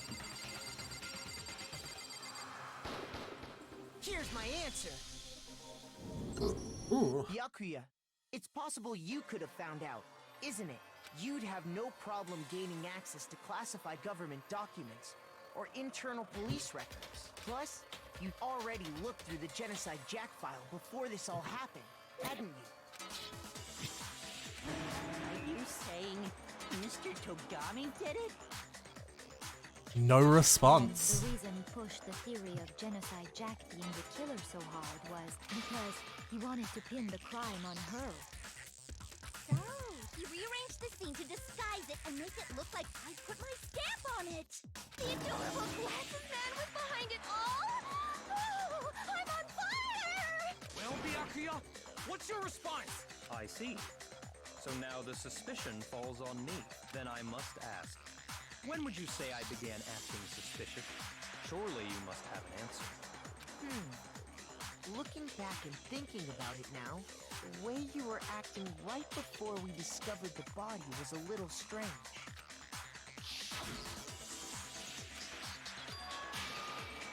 Yep. Yeah, You let's check wanted the to girls. go to the girls' locker room right away, right?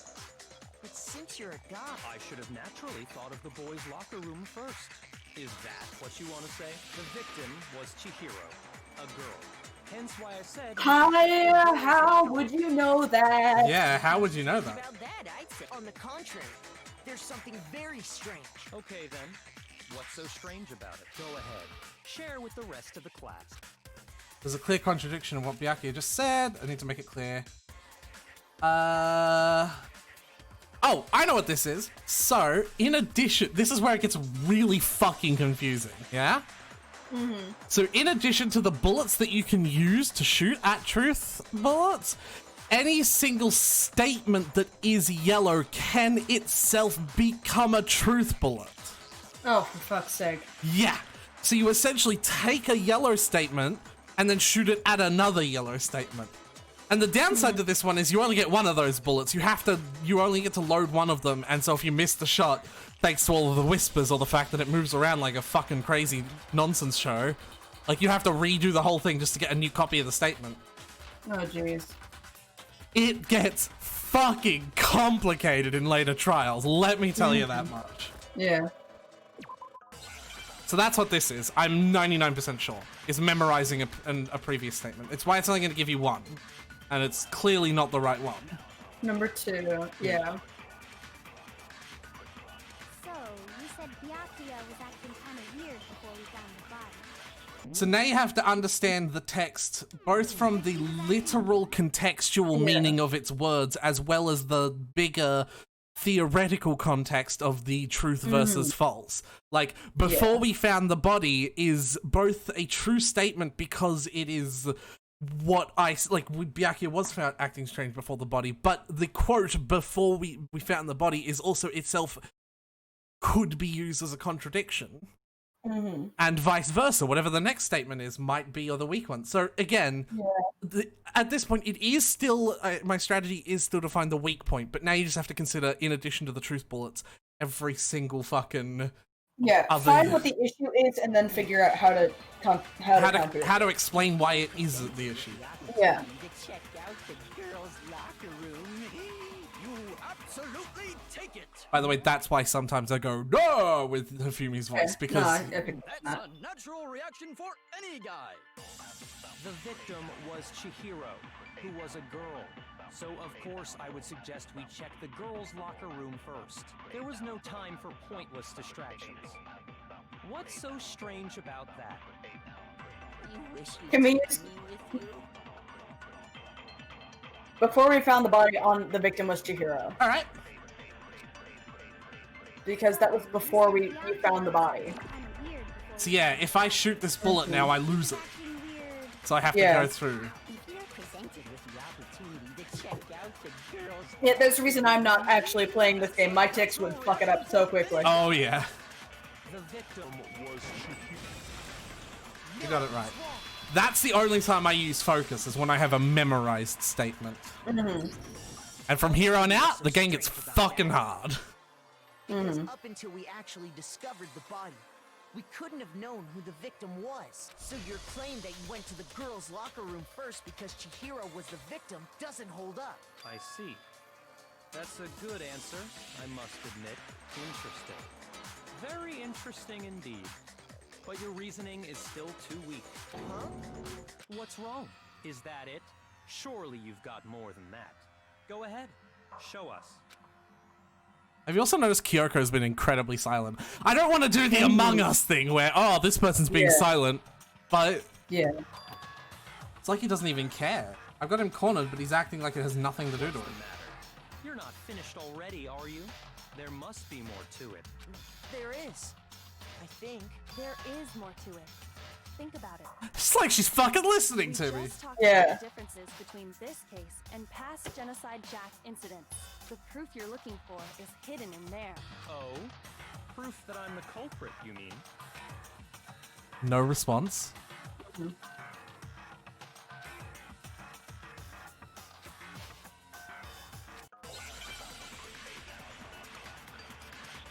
Alright. So here's where it gets fun! Lamp account and Lamp, Celeste, and Stain. What? The difference between the cases? You want me to explain it again? When I want to kill, I use my very own special scissors. True. Whoops. Scissors to arrange the body. True. But Chihiro was suspended with... It was some kind of rope. Was it not? That's right! It absolutely was! Then there must be something very fishy indeed about that rope. Hey, Byakuya, where'd you get it from, huh? I'd never seen that rope before in my life. That's false, and Obviously, that would somebody be else shot must have had it hidden away with the somewhere. desk lamp. Alright.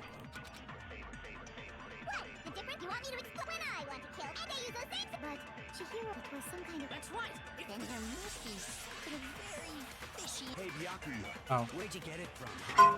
I'd never seen that rope before. There you go. No, he's wrong. Easy enough.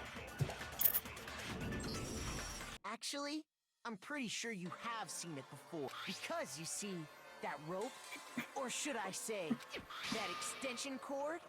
What? An extension cord? No one has eyes!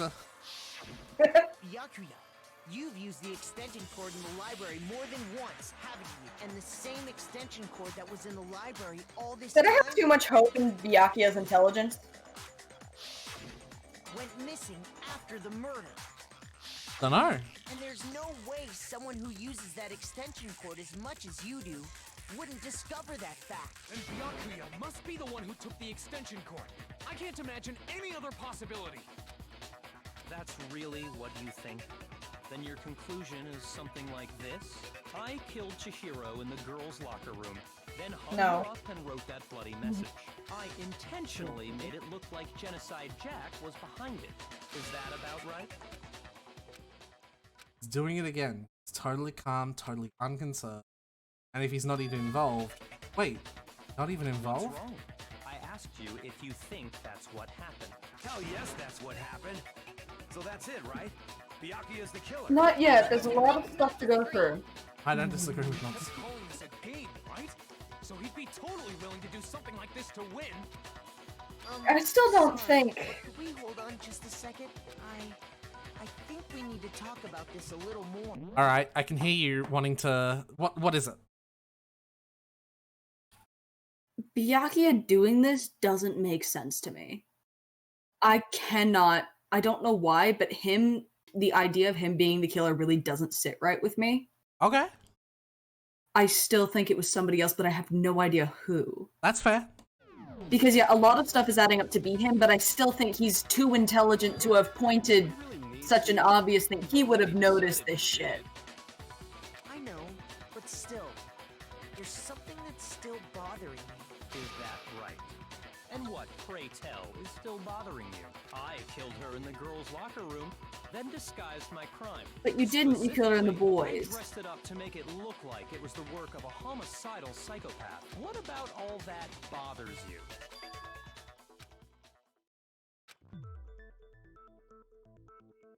The scene of the crime. I got it! You say you killed Chihiro in the girls' locker room, right? But are you sure about that? Isn't it possible that the murder took place somewhere else? How disappointing. What kind of question is that? Even in the world of disappointments, this is a true letdown. She was found dead in the girls' locker room. There is absolutely no question about that. How could the scene of the crime have been anywhere else? Well, I think it's entirely possible that she was killed somewhere else, then carried there later, along with the rest of the murder scene. The rest of the murder scene? That was awfully specific. Please tell me you have a reason for saying all of that. I believe I do. Hey, Byakuya, did I just take you off guard? When the story suddenly moved to the crime scene, who'd been confident up until now. Maybe he never even realized the crime scene could have been somewhere else. Don't just move on without permission! What do you mean she was killed somewhere else? Come on, Makoto. If there's any chance the murder took place somewhere else, let's see the proof. Here we go.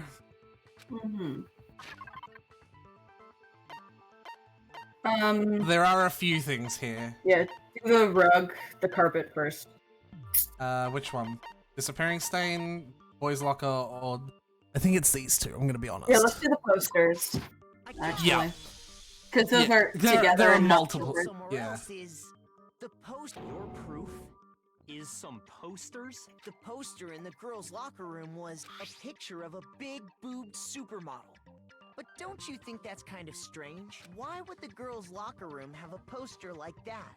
I bet those massive jugs of hers were totally fake! Meanwhile, the boys' locker room had a poster of the super popular boy band Tornado.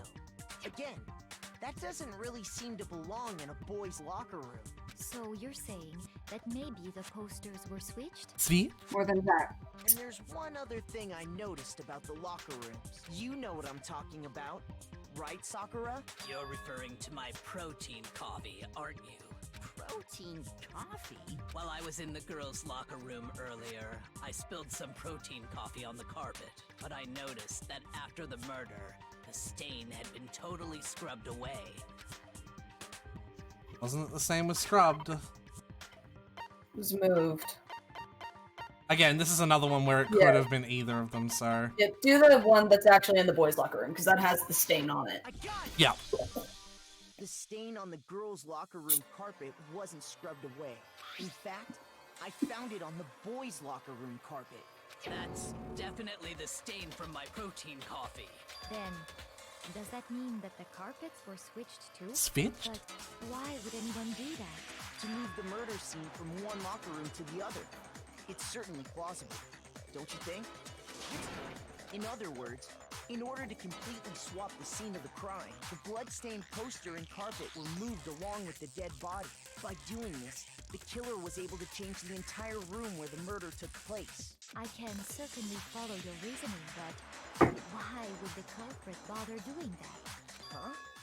Why would they go through all that trouble of switching the scene of the crime? Actually, an even bigger question. If the murder did take place in the boys' locker room, then how did Chihiro get in the boys' locker room in the first place? To get into the locker rooms, you have to swipe your e-handbook across the card reader device. But Chihiro's handbook should have only allowed her access to the girls' locker room. She had no way to get into the boys' locker room to begin with. No, she did have a way, and I can tell you what it was. I highly doubt that. Shut up! I'm telling you, I know how she could have done it. Mm-hmm.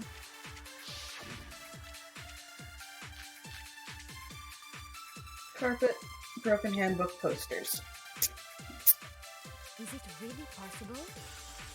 Could Chihiro really have gotten into the boys' locker room somehow? Ah! I got it! She must have hacked her e-handbook. She was the ultimate programmer, after all. I'm sure that would have been no problem for her. Bum bum bum bum bum bum bum ba-dum bum bum bum bum bum That was in the main hall. Huh? What thing? I'm talking about Leon's handbook, of course. If she had that, she could get into the boys' locker room no problem. Alright. What was wrong with that? I'm not gonna tell you. Is it because it was broken? Could Chihiro really have gotten into Well, do you want me to do that one? To try it? Try? Let's try? I really don't know. So, figure out why each one is either right or wrong, right? Mm-hmm. So at first it's, She could have hacked she it. either hacked. She either hacked, or it's either hacking or the other one. I'm sure that would have been no problem for her. No, I don't think that's it. She used the thing that was in the main hall.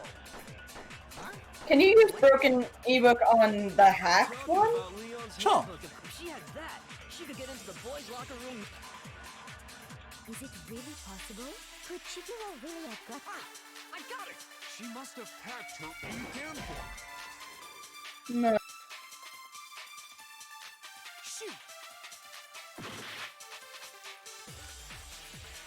Is it really possible? Could Chihiro really have gotten into the boys' locker room somehow? The other one. What was that? Try the same thing but with the other text. Got it. She was the ultimate. I'm sure that would have. I don't. She used the thing that was in the. Huh? What thing?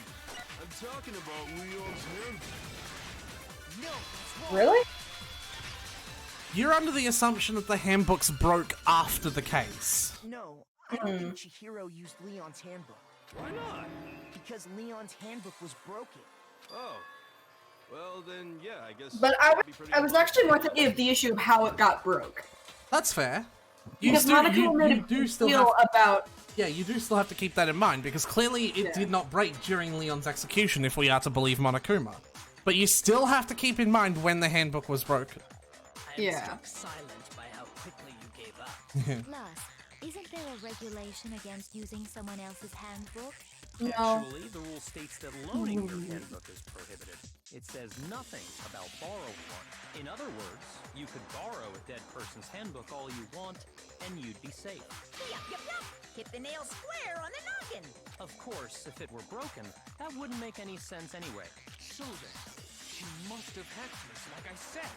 She used her ultimate programmer skills and... You can't fix an e-handbook. The instant you open one up, a security buzzer starts glaring.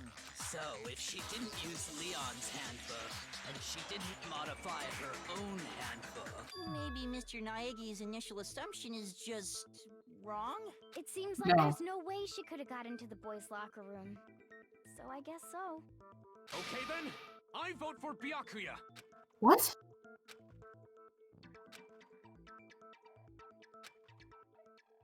Hold on a second. Kyoko to the rescue. There we go. Thank you. I think you're on the right track. What the? You finally decide to open your mouth and that's what you've got to say? There's no way she could get in the boys' locker room, right? So Why are you so sure she couldn't get in? There's still one other way she could have gained access. Throw reality to the wind. This reality.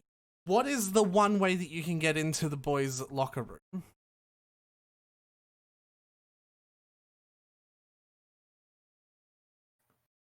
Can you get in from the pool? I always thought that. I don't think they actually addressed that. Because I have to assume it's just the same on the other side, but they literally never addressed that.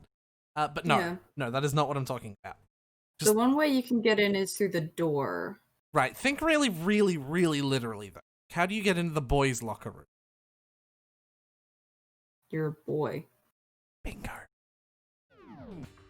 What? What are you talking about? Oh, wait a fucking minute! Explain that. Why don't we take a little break from the trial? I'd like you all to come see something. Wait. Just what do you think you're doing? Don't worry. This'll make the whole trial more exciting. I'm sure that thought must please you. Huh? It'll make things more exciting? Kyoko knows how to play with the bear. I declare an official class trial I like her. recess. For real? Now then, what is it you want to show us? It better not be boring or I'll be very unhappy. Oh. That's why, I 'cause no she's- doubt it'll oh. meet your lofty expectations. So, shall we go? Little break. We still have the class trial style text boxes though. Mm-hmm. The girls' locker room? You've already searched this place top to bottom. What are you trying to pull, Missy? I'd like you to examine the victim's body one more time. Be sure to examine the entire body very carefully. Take your time. Examine her carefully? Like using our hands? No way. It's probably best if I don't run my hands all over a girl's dead body. It's not that I'm creeped out or anything, it's just based on religious grounds, you know? Very well. I'll do it. But you're a girl. You shouldn't have to touch a dead body. Just let one of the boys do it. No, it's okay. I think Chihiro would rather have a girl examine her. You think that? So just leave You this think. to me. That's why she got... Sakura. What is this? Some kind of secret girl-on-girl action? Is that what you two are about? That's Nope. not it at all. Stop screwing around. Okay, here I go. I'm sorry, Chihiro. Please excuse the intrusion. Putting her hands together in a brief prayer, Sakura then began to quietly examine her Be body. sure to check her entire body, and I believe we will solve this particular mystery. Her entire body? I know you say that, but what? This is... What is this? What is it? Not possible. It's not possible.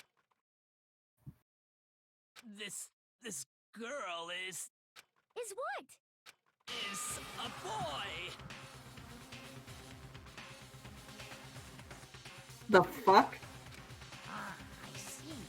So she was actually a he. Interesting. confirming this fact. There it is. You're joking, right? I wouldn't joke about this. Then it's really true? Chihiro was a guy? Oh, what? You guys didn't know? Heck, I knew that right off the bat. Chihiro Fujisaki was totally a guy. He was a cross-dresser? Oh, we're really on fire! I wish I had killed him! So that's what Kyoko wanted to show everyone, huh? Interesting. Yes, that certainly does make things much more exciting. Now let's ride this wave of excitement back to the courtroom and get back to the trial. So now that you know that Chihiro is a boy, what are your new thoughts? Okay, so Chihiro is a boy. Obviously, that was their secret too, but Yeah, no, I didn't fucking see that coming. yeah.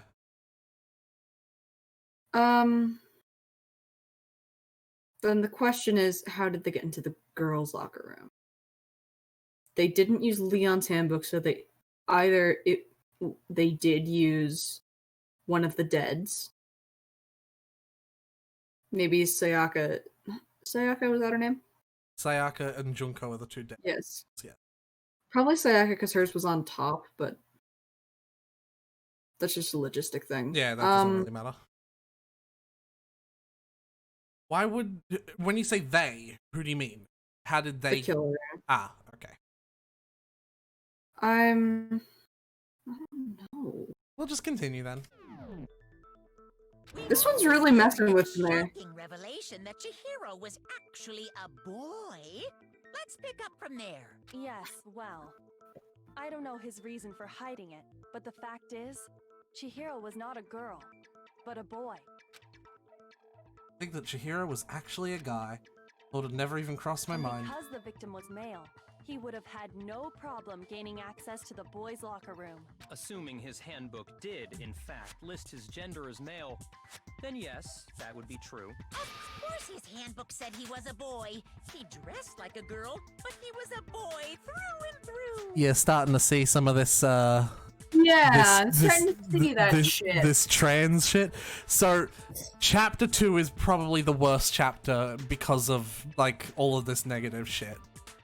And it's certainly not my favorite trial. Because if Chihiro wanted to go into the girls' fucking locker room, that might have been why they hid it then. Because what I'm going to tell you right now is going to be a little bit hard to believe, but it is also a bit of a spoiler. It's just to try and cool the blood in here, right? Chihiro is not transgender. Okay. I'm just going to tell you that. I'm not going to tell you anything else because that is pretty integral to the murderer, but Chihiro is not transgender. These issues are still very trans adjacent, but Chihiro is not transgender. So just cross-dress then. Makoto's Yes. initial assertion.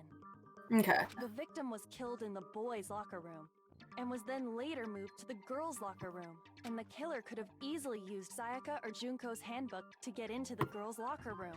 So Chihiro really was killed in the boys' locker room? I still don't understand the motive for moving the body, but yes, that does seem plausible. Well, I must admit, I did find it rather odd. I knew he felt a little off. There was a certain incongruity to his female body. This is the most titillating situation! So now everything has been connected. All the mysteries have finally become clear. Not even remotely, buddy. Okay, well, connected or clear or whatever. We still think you're the killer, remember? Very interesting. This has become very interesting indeed. He's off in his own little world. What about you, Makoto? After everything we've learned, do you still think Byakuya's the killer? Well, without a doubt, Byakuya is the one that made Chihiro's death look like Genocide Jack did it, but... You can have accomplices.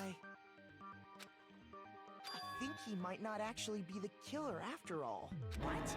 But aren't Weren't you the one who accused him in the first place? He just seems to be too easygoing about all this. Like he's enjoying us solving the mystery. The way he's acting, it makes it seem like it doesn't have anything to do with him. And you think that might be because it doesn't have anything to do with him?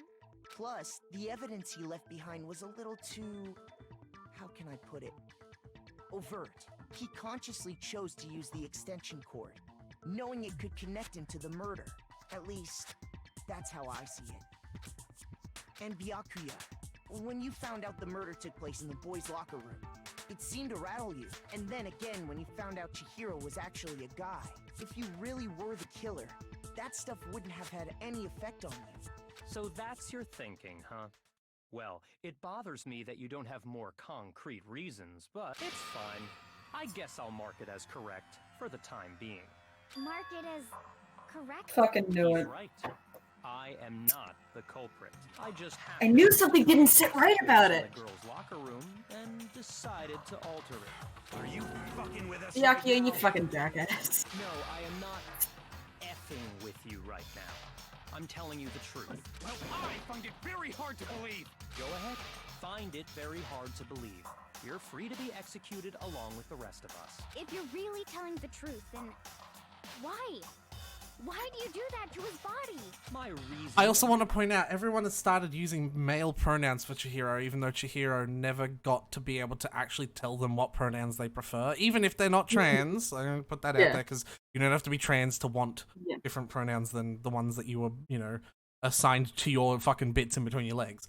So that is one of the other big things that people from the trans community really, really fucking hate about this. It's the idea that people who are trans and who pass away without explaining that don't get to, you know, explain their identity. And through the case of any court trial, identity sort of just gets stripped away from someone who happens to be very, like, closely attached to their sense of identity just for the sake of the truth, which is a hard argument to have, because what else can you do when the when the death has to be so specifically about the gender? I think that's why, in my opinion, I don't think the issue is with Chihiro or how the idea of trans is handled, but more the bathroom itself. The idea that we have to have these gender-separated locker rooms that have a fucking Gatling gun. I think that's actually the issue here.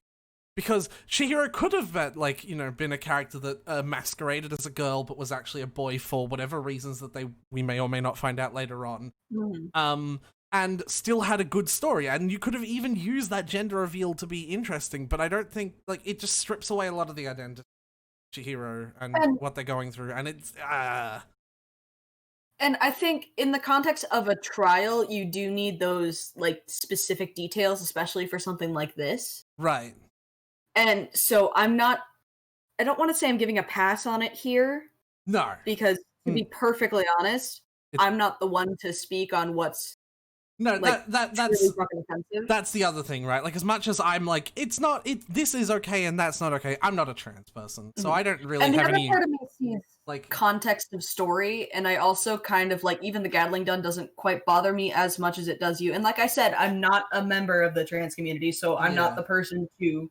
Just to make it clear for anyone watching on the VOD or watching on the stream, I do not identify with this, so I'm not the person to go for. Right, we both come from a place of privilege here, where we can't immediately see trans issues that exist because we're not trans, right? And I understand why it could be an issue, but I think also in the context of the story, it makes sense to have a Gatling gun there. But I'm not defending it. It's less the Gatling gun and more just the gender thing, like the fact, like like the really strict gendered lockers and how and I tend to see context of story, and with this being what I've discovered, like, I can kind of see it. I'm not necessarily saying that's right, but I also kind of understand the choice behind the developers putting that in. But also, like, this chapter is really fucking offensive. Yeah, this chapter in general has just been very offensive. It is, in my opinion, and a lot of other opinions as well, the worst chapter in the game. Yeah. Now then, If it wasn't me, who was it? Well, I don't think I can say for sure without talking about it a little more. I'm glad to know that my feeling that it wasn't Byakuya was correct. It was clear Byakuya did it. No, I'm with Makoto. That makes me happy. If there's any doubt whatsoever, we need to explore every possibility. Because if we're Are you wrong, proud of me for we seeing all that? die here. Yeah, you did good. That's true. Hmm. Very well then. I'm with you too. Damn straight. Count me in. Do you not have a mind of your own? Of course I do. What am I, an ant or something? Anyway, let's discuss this all as a group one more time. We still have time to make our decision. That's very true. Our lives are all on the line. Excellent. Then shall we resume our game of hide and seek?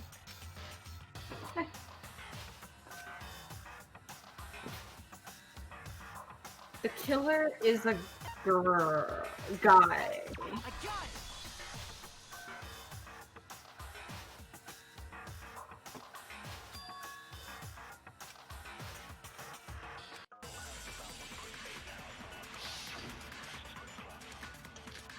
Library desk, disappearing stain, Celeste's account. But also, Is there a single clue that might lead us to who did Yeah. it? Yeah. Well, clues are one thing, but did nobody get a look at the killer? I'm sure if someone saw the killer, they would have said something by now. Perhaps someone saw the victim at some point. Even that might be enough for now. Yeah. All we need right now is any kind of new info. It's over. It's all over. You want to know who saw the victim? The killer. And only the killer. That's wrong. That's Celeste's account. Turn them came over, man. yeah. I'm just gonna. Yeah. Isn't there a single clue? Did nobody get? I'm sure if someone saw the... Perhaps someone saw the victim. It's over. You want to know who saw the killer? Pachow!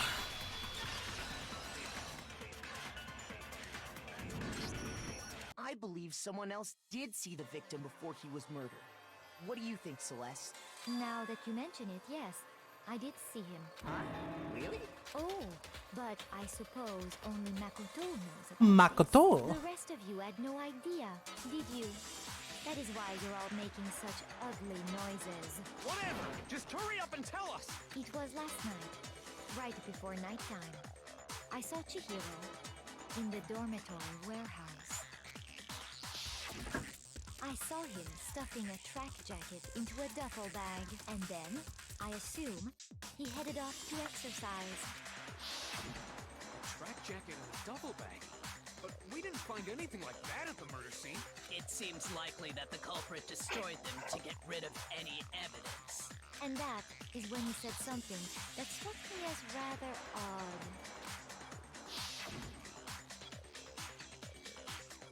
Better get going, I'm kinda in a hurry. Chihiro told me he was in a hurry, but why would he be in a hurry? Only if someone were waiting for him, I should think. So, Mr. Fujisaki was on his way to meet with someone, and then they were going to work out together? But Hina and I had invited him to exercise with us plenty of times, and he always declined. Probably because he was afraid you'd find out the secret he was hiding, right? Which means that conversely, he must have trusted whoever he was meeting with Pardon me. very much, enough so that he was willing to risk his secret being revealed.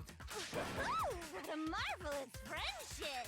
The point is, whoever he met up with is the culprit, right? So we just gotta figure out who it was. But knowing what we know, I can't even guess. No.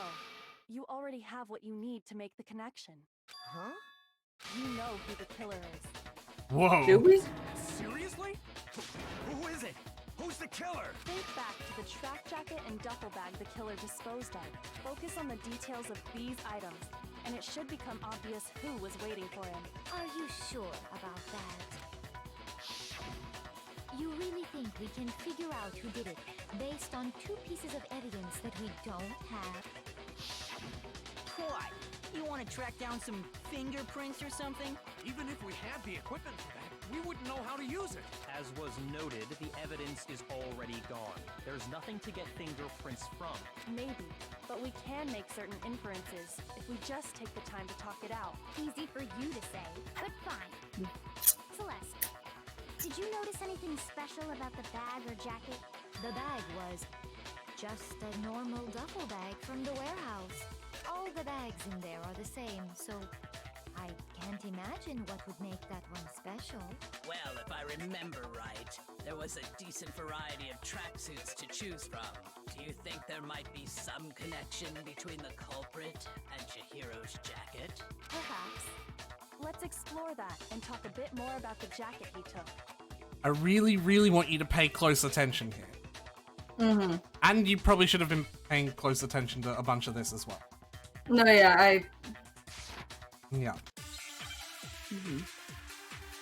That's why I'm not talking. I'm like really trying to. If you don't get it in through. if you don't get it in a couple of like cycles, I'll tell you a little bit. I'll give you a hint. Yeah. There's a lot of pages on this We one. know where Chihiro was headed.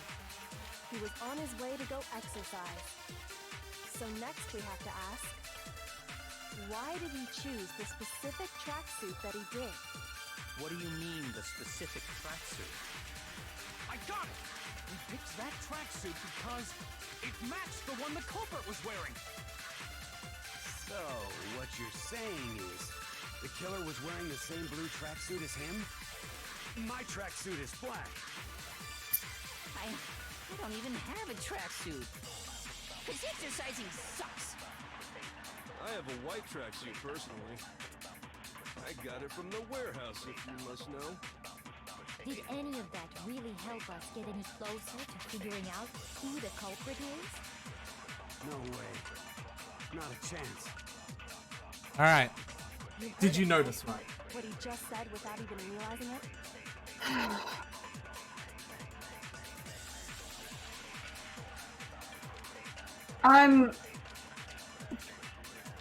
You want me to give you the hint?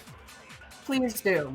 There is a very strong discrepancy between the information Celeste gave you in her personal account and the information that Celeste gave in the global account. This implication, however, does not implicate Celeste.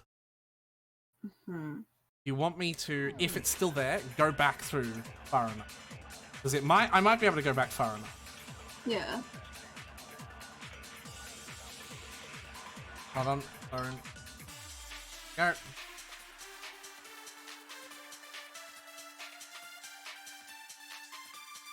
Let's see if I can Trusted. Oh. Oh, here we go, we're almost there. Alright.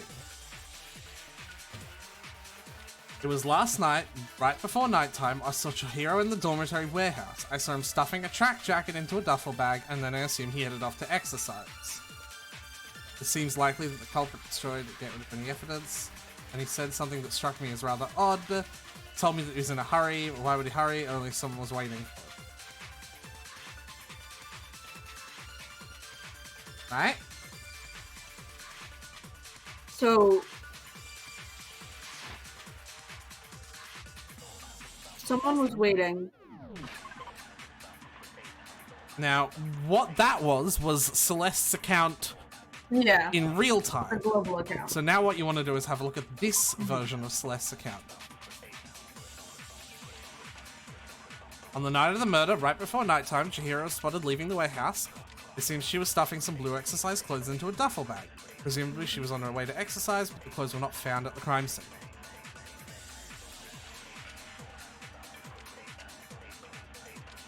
Stuffing blue exercise clothes, not a tracksuit. Close. That's not it. That's fine. On his way to go exercise. On his way to go exercise. That's right. Why did he choose the specific tracksuit that he did? What do you mean, the specific tracksuit? I got it! He picked that tracksuit because it matched the one the culprit was wearing. So, what you're saying is, the killer was wearing the same blue tracksuit as him? My Blue tracksuit is tracksuit. I don't even have a What was that you said? I really don't know, man. Cause exercising sucks. I have a white tracksuit. It is one of the this is one of the hardest logic leaps in this trial.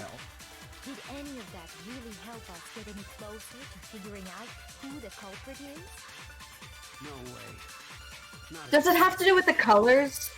Maybe. You heard him, right? What he just said without even realizing it? You want to have a look again? I think I can scroll up far enough to what Celeste said. Mm-hmm.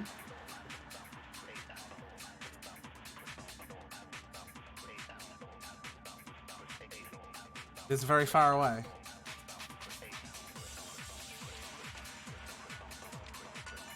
No.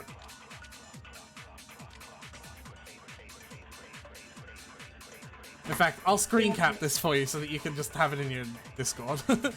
So that I don't have to scroll up 70 billion times every time. For nighttime in the dormitory warehouse, stuffing a track jacket into his duffel bag, and then he assumed he headed off to exercise.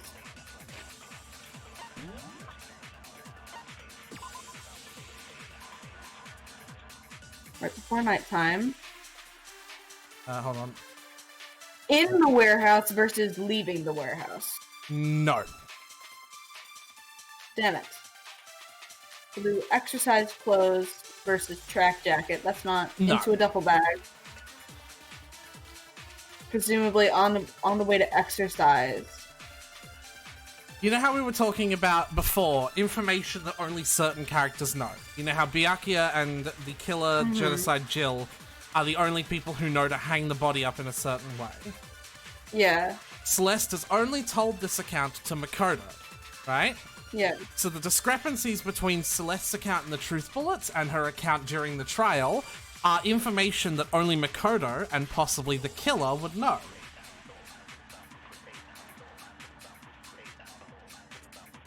So it's not that there's a wrong because they're not discrepancies. They are. But what it is that you're looking for that discrepancy and you're looking for someone else to betray information that they have knowledge they shouldn't based on the situation. Okay. First of all, we know where Chihiro was heading. He was on his way to go exercise. So next we have to ask, why did he choose the specific tracksuit that he did? What do you mean, the specific tracksuit? I got it! He picked that tracksuit because it matched the one the culprit was wearing. So, what you're saying is, the killer was wearing the same blue tracksuit as him? Oh no, don't tell me it was Bondo. What do you want me to do? Have a tracksuit. On the blue tracksuit, use Celeste's account because he shouldn't know it's blue. Did any of that really help us? No way. Alright, we'll see. I don't like Mondo, no. Why did he choose? What do you mean? I got it! It matched the one. So, the killer was wearing the suit. No, it's wrong. There it is. Oh, no. Hold on a second, Mondo. What did you just say? Huh? What'd I say? When Celeste testified a few minutes ago, she said... She didn't say anything about the She color. never said anything about the jacket's color. So why did you say Chihiro's blue tracksuit? What are you... You just... Hey, Not my baby boy. Chihiro's tracksuit. As a matter of fact, it was blue? And before we began the trial, did you tell anyone that? The only one I told about any of this was you. Then, Mondo, how did you know what color Chihiro's tracksuit was? Because I'm sure he saw the clothes at some point in the investigation. No, that can't No. be. The bag and clothes were surely disposed of by the time we began our investigation. Then the only reason he could have known what color the tracksuit was is if he saw Cherry with it before he died. That's the only possibility. Are you talking about Chihiro? So, how about it? Did you see the tracksuit or didn't you? Just by chance. I just happened to see it last night. He walked No, baby boy. in his hands. No. Oh, it was in the duffel bag.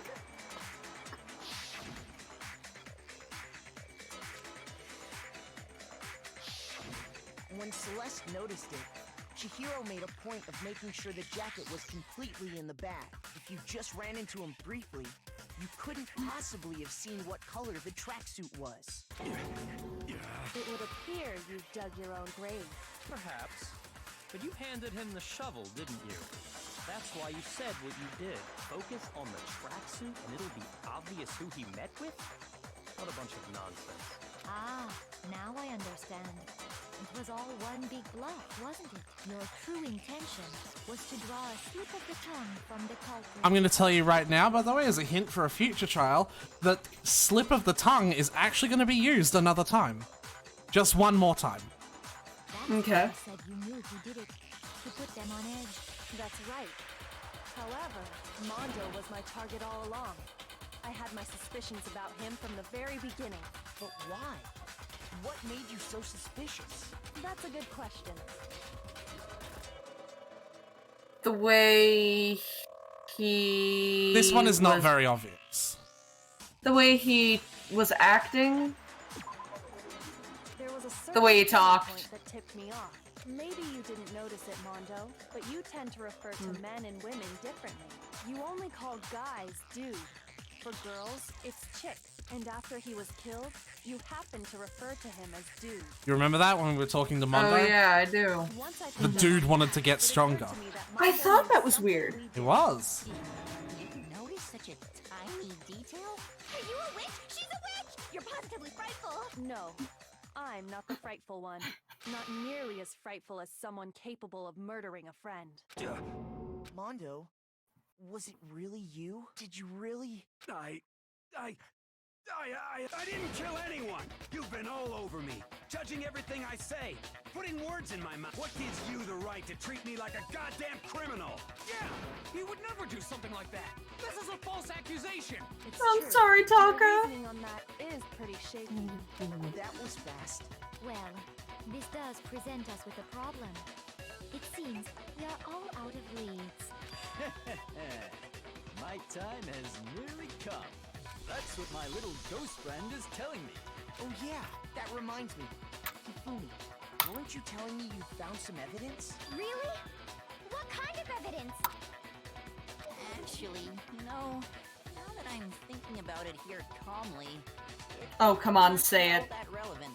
Jeez, does your confidence just get up and walk away?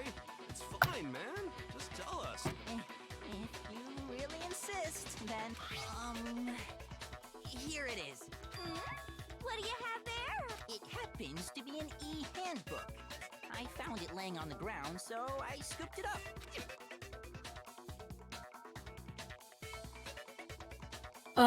It's Mondo's. Are you sure about that? No, it's Chihiro's. Remember, Chihiro's Yeah, was... never mind. Yeah. Yeah, it's Chihiro's. Alright, everyone makes this mistake. It's mine! I got it! We know Chihiro's handbook was missing from the scene of the crime, right? For a fact. For a fact indeed. I was totally sure I'd found it. Then it must hold some clue about the culprit, right? Well, that's what I was hoping. But it's busted. It won't even turn on. A second handbook that won't be busted? Because we know Leon's is still in the Get thing. rid of any evidence after the murder. That's odd. I didn't think the handbooks were quite so fragile. You're right. They're not. They're not. They're totally waterproof and shock resistant. It would take an awful lot to break one. And yet, this one does appear to be broken, as is Leon's, sitting useless in the main hall for all your confidence. That is a remarkably high failure rate. Do you think there might be some kind of mystery in there somewhere? How, precisely, did the handbooks get broken? By hitting its weak point. I got it! You already told us before that the handbook has one weak point, didn't you? You remember that? Sure, maybe I let that slip. But I never told anyone what the weak point actually was. But if the handbook is supposed to never break, and two of them broke in quick succession, Then we can only assume that someone's figured out its weakness. You know what the weakness is, right, Monokuma? So, what is it? You're asking me? I think it's a necessary piece of information if you want this to be a fair trial. But if I tell you, and someone else decides to copy it, that not good. Just tell us already. Why would we want to break our own handbooks? Oh well, I have a weakness for pushy demands. But you're sure you won't follow their example? Then allow me to make a special announcement. The weak point of my cutting-edge e-handbook is... What do you think it is, Snow? Before I make him go for it. Because it does, it is evidence that directly implicates Mondo.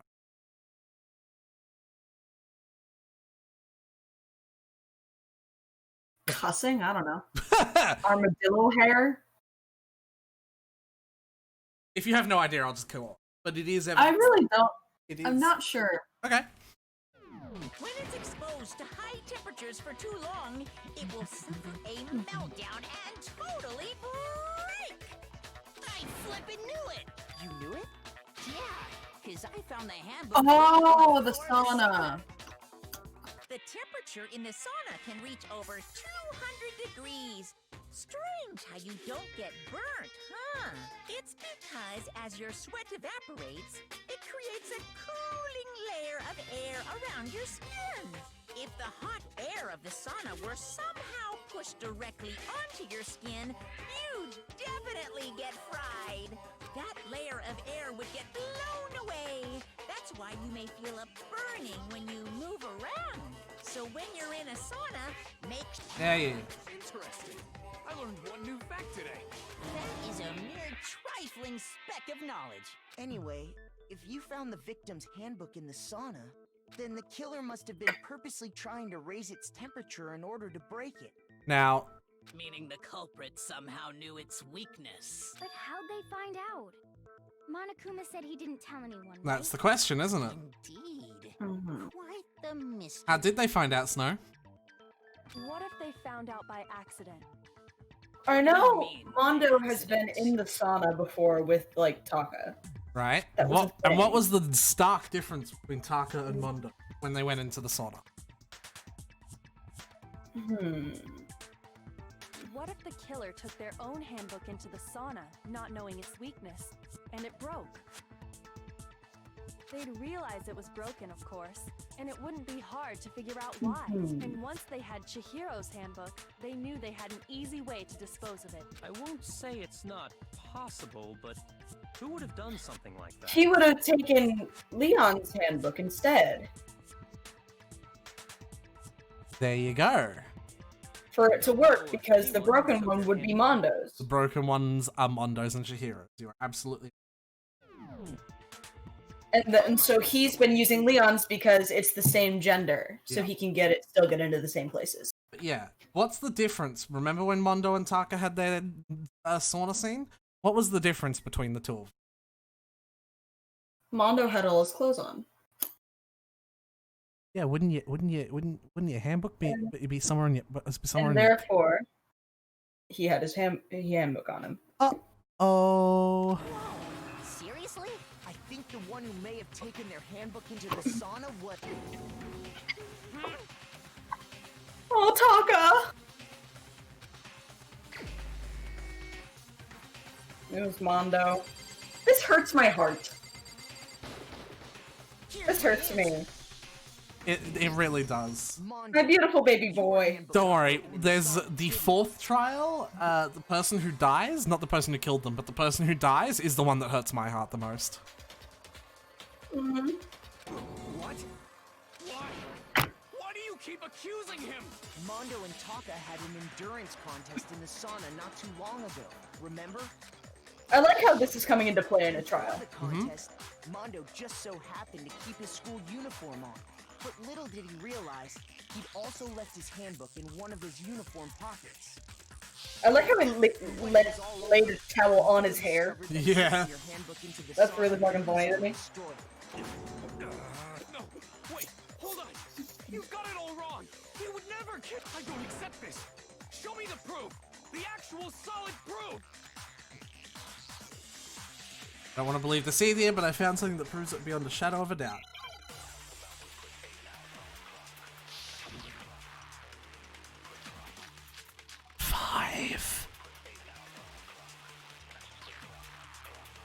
Let's test Makoto's assertion.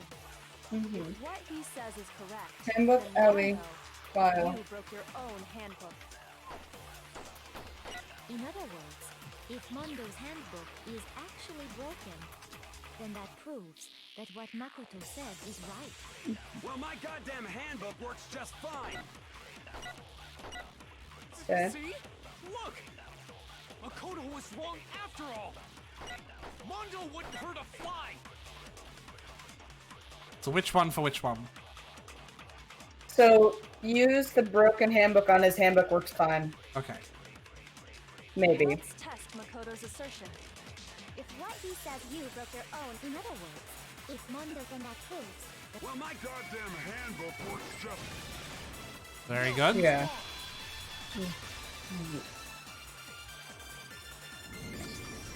Mondo, the handbook you have right now, is it really yours? The fuck is that supposed to mean? The broken handbook that was in the main hall, isn't that one actually yours? What the heck are you talking about? What I mean is, I think Mondo swapped his handbook out for one that actually worked. I think he took Leon's handbook and replaced it with his own. After all, Monokuma said himself that Leon's handbook never should have broken. Also, we're about to come up on the quote-unquote second loophole of the rule. Okay. The first loophole was, of course, that, like, taking someone, like, a dead person can't loan their handbook even if an alive person can borrow it. And the second loophole is that there's nothing said and loaning does not mean permanently having it. That's right! The punishment it suffered wasn't nearly enough to destroy it. So then, the broken handbook in the main hall is actually Mondo's, which would mean that the handbook Mondo has right now is actually Leon's. Yes? But doesn't that violate the school regulation that says loaning out your handbook is prohibited? Well, here's how I look at it. There is a rule about loaning your handbook to another student, but if they're dead, they're not a student. It's kind of a gray area, I admit. But no worries. If anything, it just makes things more interesting. As such, I decree that exchanging handbooks with a corpse is not a violation of the rules. Well, Mondo, if I'm wrong about this, you're welcome to say so. I'm happy to admit I made a mistake. Son of a bitch! What's wrong, bro? Come on! Tell him he's wrong! You are wrong! You have to be wrong! Everything you just said is wrong! You made it all up! Okay, then why don't we look back on this that way? Case summary time! Alright. I also found this out. I can actually fucking hit the question mark. Okay. And you can actually see what it is. Nice. So let's toss Chihiro in the warehouse and she shoved and saw the tracksuit. Yeah. Then something everyone needs, that would be the handbook. Would be that. Yep. Then that would be going into the boys' locker room.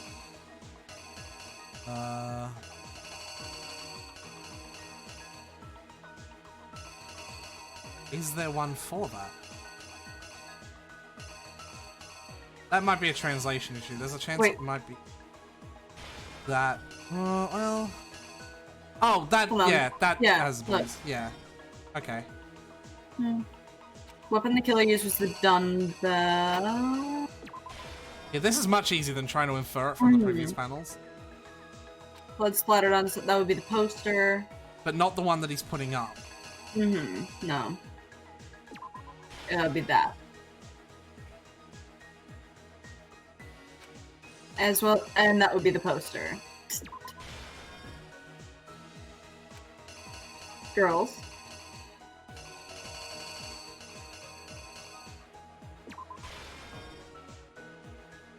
Maybe? Yeah, maybe.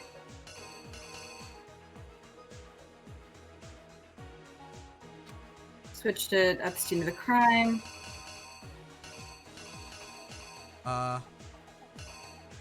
Wait, no, go back. Go back. Way back to the weapon.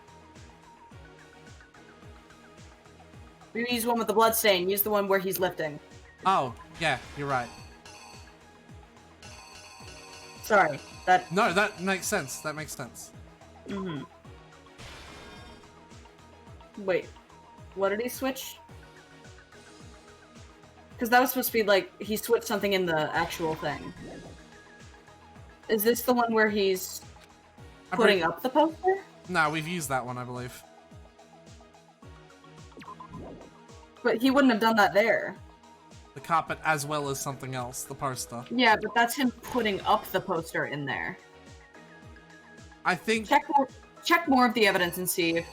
I just want to make sure we're right. Yeah, take that. It's him taking it down now. Okay. And now him putting it up. Okay.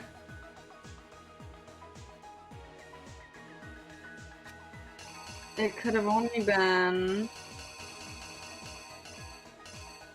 the extension cord.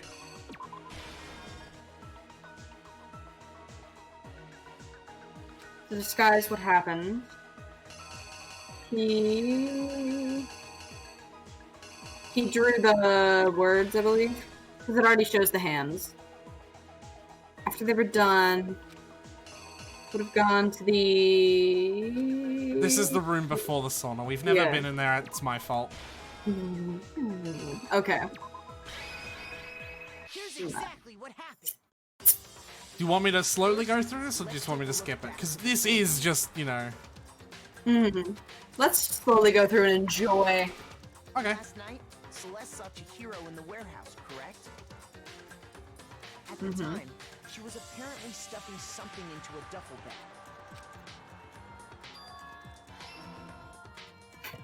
That something was a blue tracksuit. You can confirm this, right, Celeste?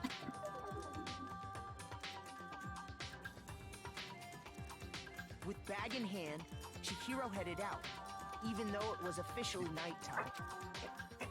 She made her way to the locker room. But how could the victim, who was apparently... Yeah. Simply Okay. because she was really a he, which is why he was able to use his own handbook to gain entrance to the boys' locker room. Once inside, he met with someone there. And the person he met was the one who killed him.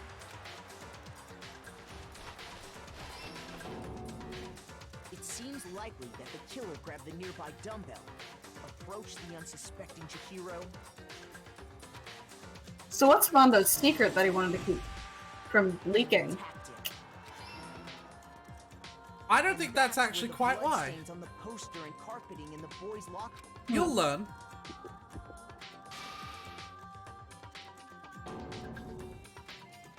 It was likely in the heat of the moment. The body was arranged, but the murder itself felt unplanned. Yeah, you were right about Killer that. hurried to try and hide the act, then removing the blood. And finally carrying the corpse. A girl's handbook was necessary to give, but this alone doesn't prove that the killer was necessarily a girl. After all, Sayaka and Junko's using one of those. And that's exactly the carpet and the poster they brought with them. They changed the layout of the boys' and girls' locker room in what you might call a crime scene switch. That could have been the end of things, but no. Byakuya discovered the body and decided to intervene in the situation. No one's asking, well, how he adjusted things, because, like, where was the body beforehand? Because I know it doesn't matter now, but I feel like that's something someone should have asked. Yeah, that's a good point. From the library, and then he got to work. What was the crime scene like before you got there? God, that makes me uncomfortable. Then, using the victim's own blood, he wanted to create the illusion. Yep. And around the same time that Byakuya was putting together this facade, the killer, having already disposed of Chihiro there, they planned to destroy the last piece of evidence, Chihiro's handbook.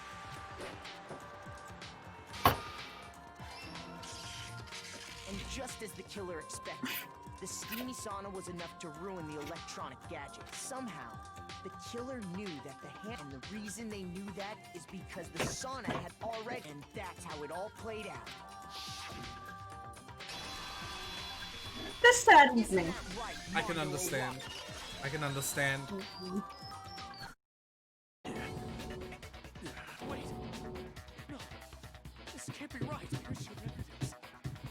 Yeah. Where's your Oh, evidence? buddy. Oh, Taka. You need proof. Without any proof, you can't pin any of this on him.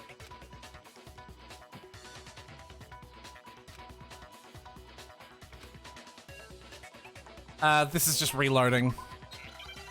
It's alright, it's this bullshit, fucking terrible minigame anyway.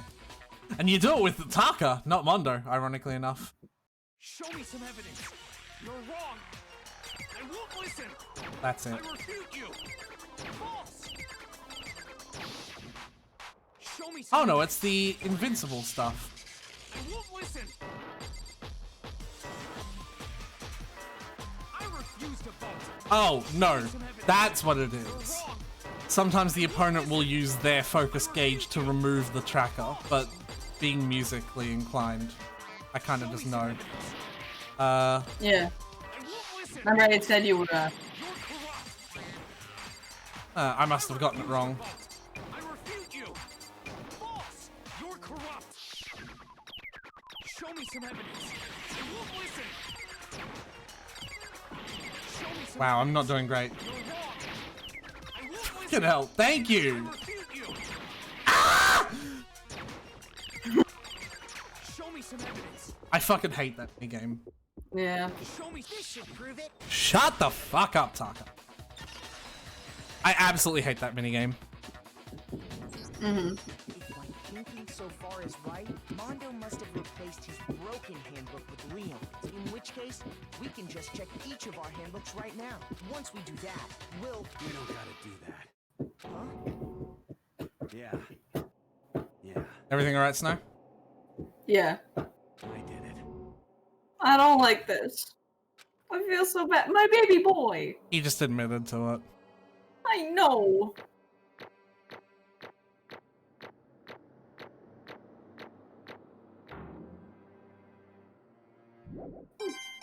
Nice! Nice. Uh, Oh, Taka! That's right, your ticks really don't like the word nice, do they? I got no choice, man. After hearing all that, I gotta just give up. Go ahead, Monokuma. Get it over with. Ask for the god. Mondo, no! Roger that. Wait. Hold on.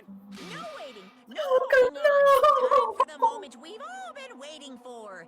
Grab your lever and give it a yank. Who will you elect as the blackened this time around?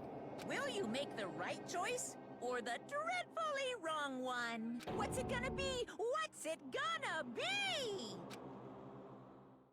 It's alright, Snow. We'll get through this together. No! We'll get through this together, Snow. Yes.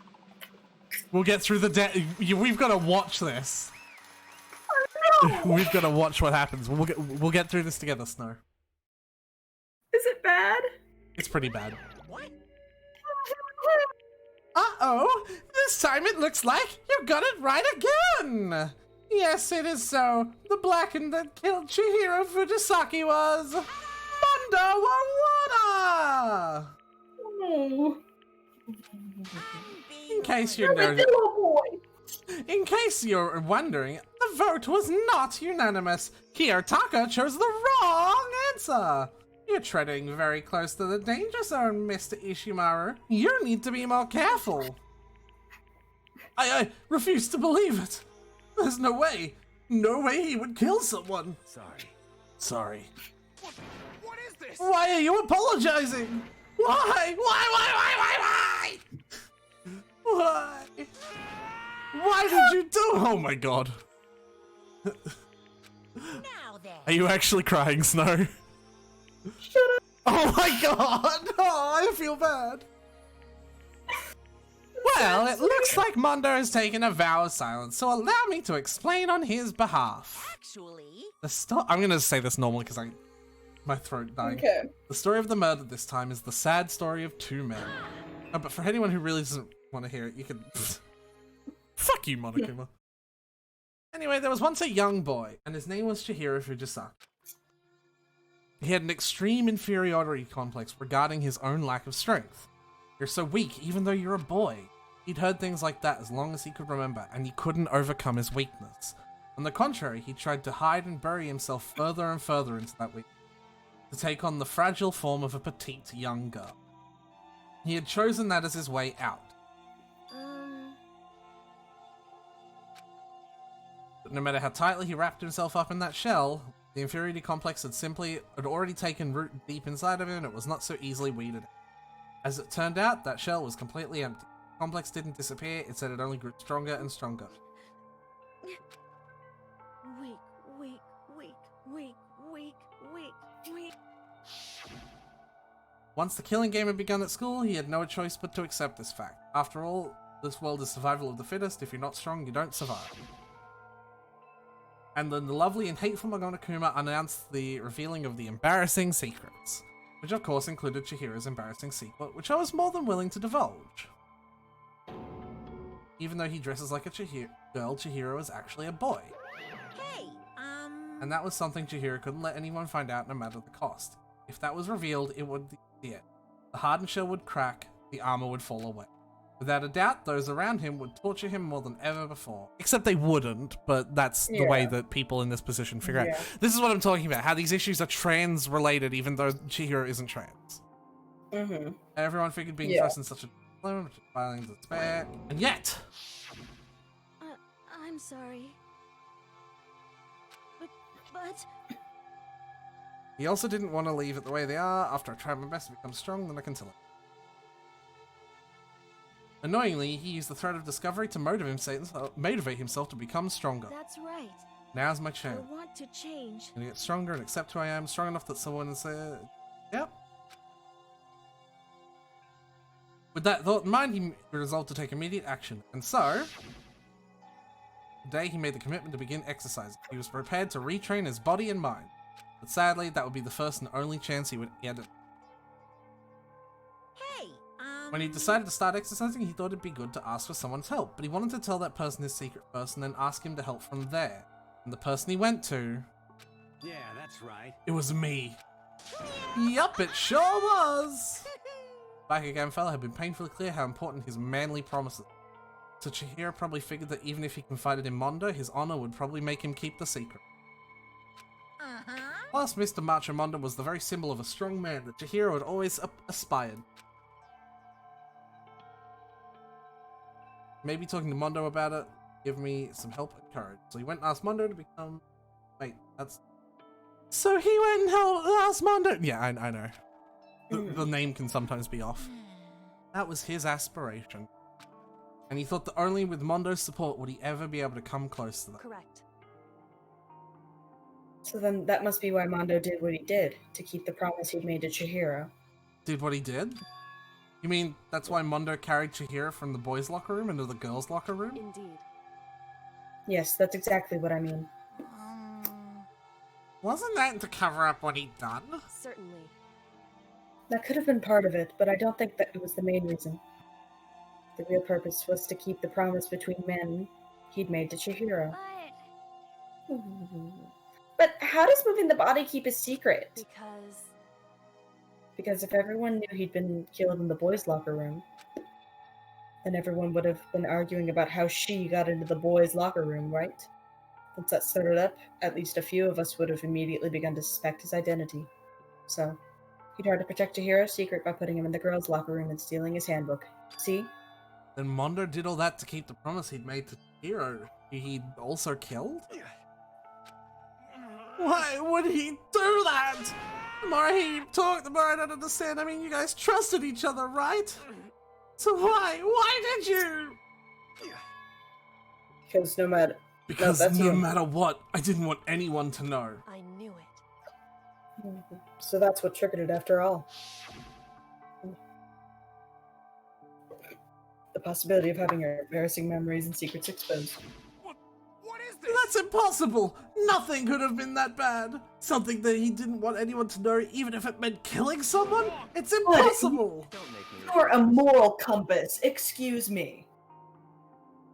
How many times must I repeat myself? To judge others by your own standard is the height of folly. Even if you can't comprehend it, he obviously can. That's all there is to it. Here's the thing, Taka is a moral compass. Even his secret shouldn't be that bad. Right, exactly.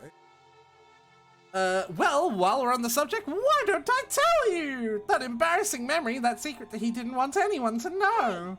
You know what Mondo did? Oh.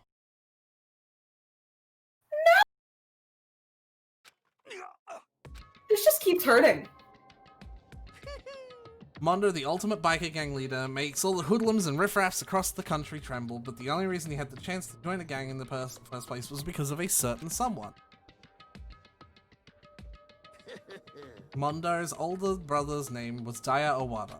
Mondo had nothing but respect for him. It was because of Daya that Mondo had even got on a mic. Mondo's brother was his own family growing up. He was the only one Mondo could trust or respect. He wanted to measure up to his big brother, so he imitated him in everything he did. Mondo was the epitome of the starry-eyed kid. Meanwhile, the charismatic older brother had put together a local motorcycle gang, and before anyone knew it, it had grown into the biggest biker gang in the country. Daya, the older brother, number 1 in the gang, and his number 2, his younger brother Mondo. In the beginning, everything was peaches and gravy. Ew. Ew. But then when Mondo started to think about how he would take over the gang from his brother someday, his brother's greatness, his reputation, began to gnaw on Mondo's very soul. Kid's gonna take over for Daya, huh? Daya created this gang with his bare hands, Mondo's just along for the ride. Could someone like that really be a leader? All that'd do is make the gang look... Almost every day, Mondo heard gossips and whispers of other members in the gang, which is why... I just... See some parallels here? Yeah. I gotta get stronger than Daya. Once, just one time, no matter what, I gotta... Don't fuck with me. I don't care what it takes, I gotta come out on top. And on the night of his amazing brother's retirement ceremony, Mondo challenged him to a street race. But during the race, tragedy struck. The kid brother pushed ahead with reckless abandon, eager for victory, and dashed into oncoming traffic. But suddenly...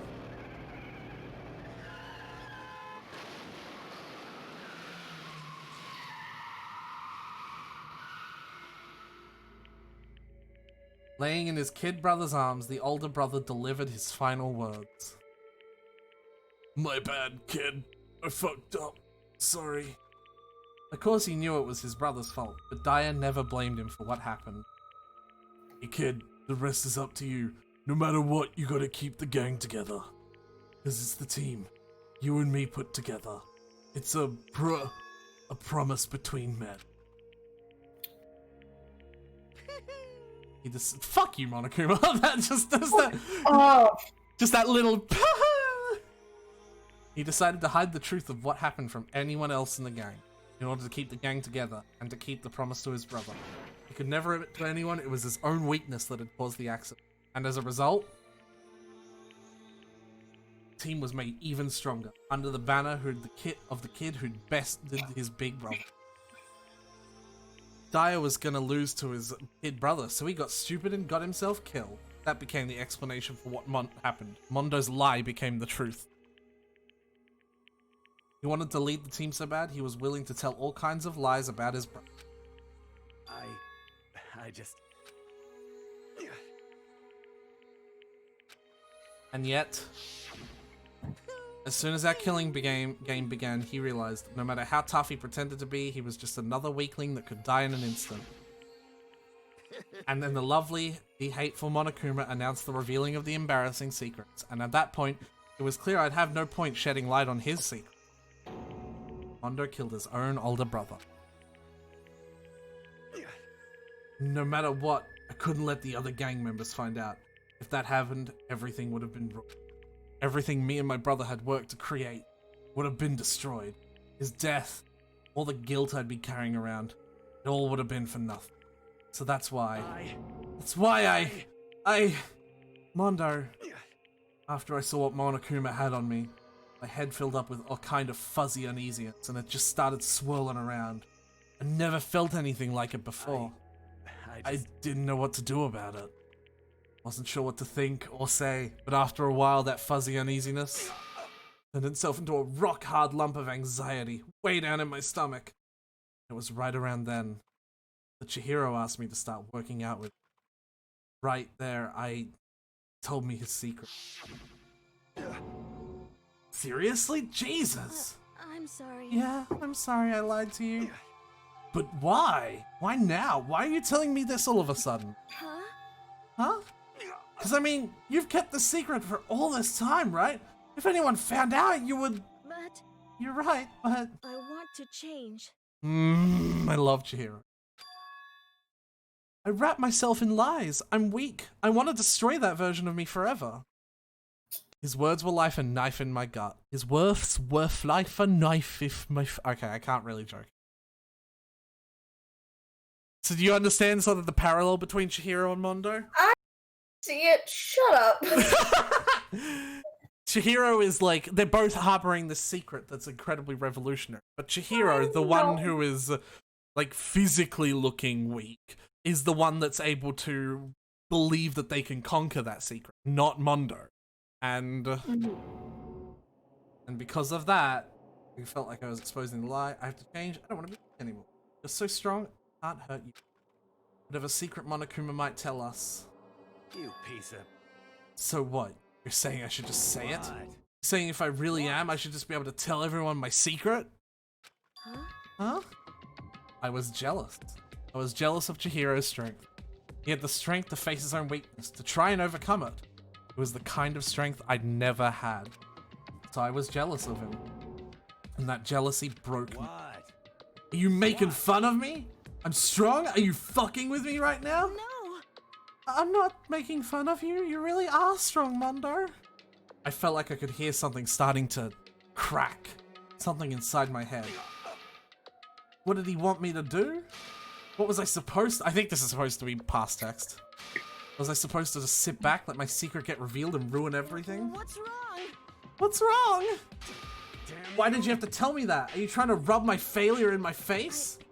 I really admire you. I admire your strength. Yeah, that's right. That's right. I am strong. Strong. I'm strong. Strong. Stronger than you! And stronger than Dial! Yeah, no. I don't remember anything after that. When I woke up again, he was laying at my feet, covered in blood. I had the dumbbell in my hand, and I was just staring at him, down at the ground. Hey! I killed Chihiro. Even after all this time, I'm still just as weak as I've always been. And thanks to that, I did something I can never take back. Mondo, he was normally so aggressive, so angry. He hid that weak side away from everyone. That was his secret. A weakness like that lived in the heart of his, and it turned him cold-blooded. God damn it! Monokuma, I'm going to fucking leap into that screen and punch your dick. Yeah, he doesn't have one, remember? Yeah. Look at him, you see? You're all just like him! For a secret from the past, for a memory. For that, he killed another living human in cold blood! He couldn't cut free of his regrets from the outside world. He doesn't know what true strength is. Do you see hope anywhere in there? 'Cause I sure don't! You bastard! Just shut up, you son of a bitch! Whoa! He's swearing! Whoa! Yeah, Taka's unhinged! Taka! Baby boy! Go ahead, say that again, I dare you! Okay, I'll say it as many times as I want. Here's what I want to say, but unfortunately, I can't do that right now. Because time for the punishing is fast approaching. You sound like an alarm because it's like trying to put your mic sound over me talking. So it's like, oh, oh, oh. The time for punishing is fast approaching. Mondo, my baby boy! But punishing? When you said Mondo was a baby boy, it's one of the times I wish I had face cam, because like, I was just like, I had to lean away from the mic and be like, oh my god, no! Don't like Mondo! Don't like him! No! I love Mondo, are you kidding me? I know, I loved him too. You mean, execution? That's what I promised you, right? The blackened that disturbs the peace will be punished. Oh, hold on. Now then. Oh. For Mondo Owada, the ultimate bike gang leader. No, wait. No. I feel like I'm just rubbing it in, the salt in the wound for poor Snow at the moment. I said wait! Sorry, man. Sorry. Oh. I couldn't keep the promise we made. From one man to another. So let's talk about this. That makes it even worse. I know, right?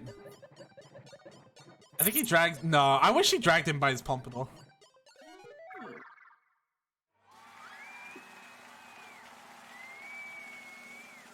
Unis honest? Unis, honest, Unis, honest. No!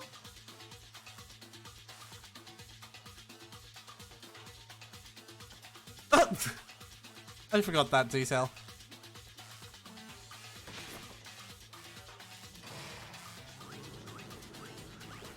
What is happening? Age of Death.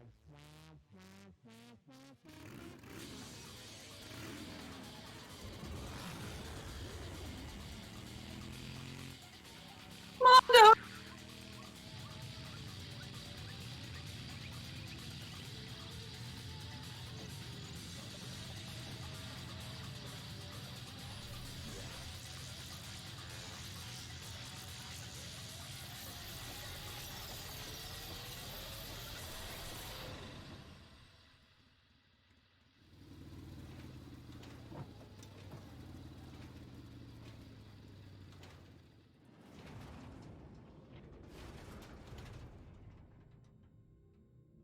Gets worse.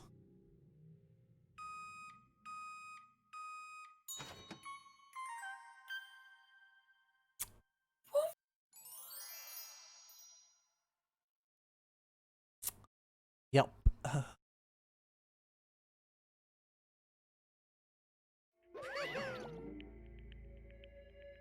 Fucking hell.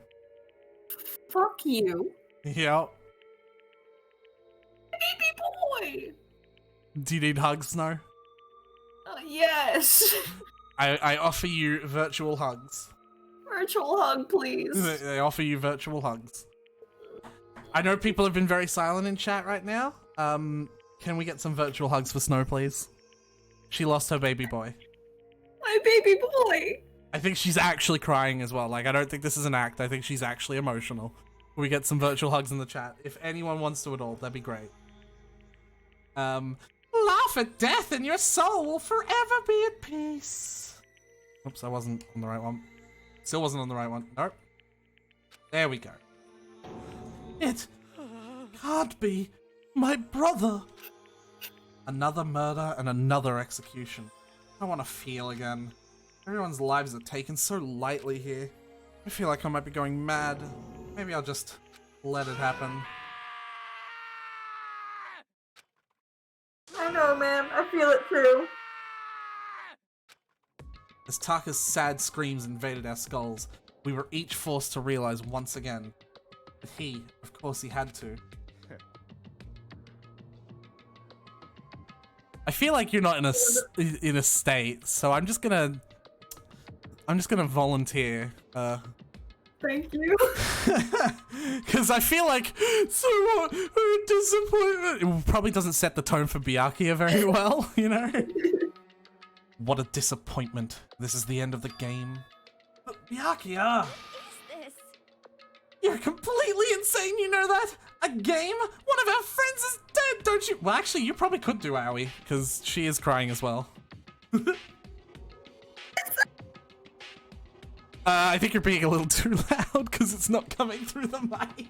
One of our parents instead. Do you realize that? My baby boy Mondo. Of course I do, because this game is life or death. Hey, I don't have anything to say to you. I don't have a response except that. however, I just don't understand why.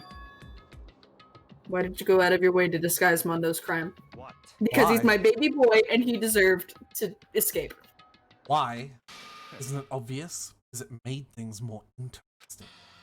His voice was calm and emotionless, like the voice of death chilled me to the bone. Last night, when the murder took place, I was in the library. Honestly. So you ignored the nighttime rule too? That rule never mattered to me. I don't ever recall agreeing to it. There is nothing to be done. Well, I don't particularly care. Please continue. The night grew late and I decided to return to my room, which is when I stumbled upon it. I spotted Mondo coming out of the girls' locker room. After he'd gone, I looked inside and saw the Byakuya! I forgot that! Byakuya knew! What? You actually witnessed you mean you actually witnessed the murder? He was such a fool, he didn't have the slightest idea that I'd seen him. Well... So you're saying who the culprit was from the very beginning? That's right. Indeed. But if that had been the end of it, how boring would have that been? I mean, what a waste of time to have the answer revealed right at the very beginning.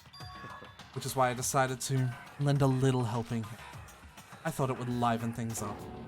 You did all that to liven things up? So after hearing about Genocide Jack from Toko, you decided to use that to create the fake murder scene? But damn, man. If we hadn't figured out who'd really done it, you would have been dead too, right? Well, obviously I would have revealed the truth before it reached that point, of course. Byakuya turned and looked at me in the eye. I could feel his sharp eyes piercing into me.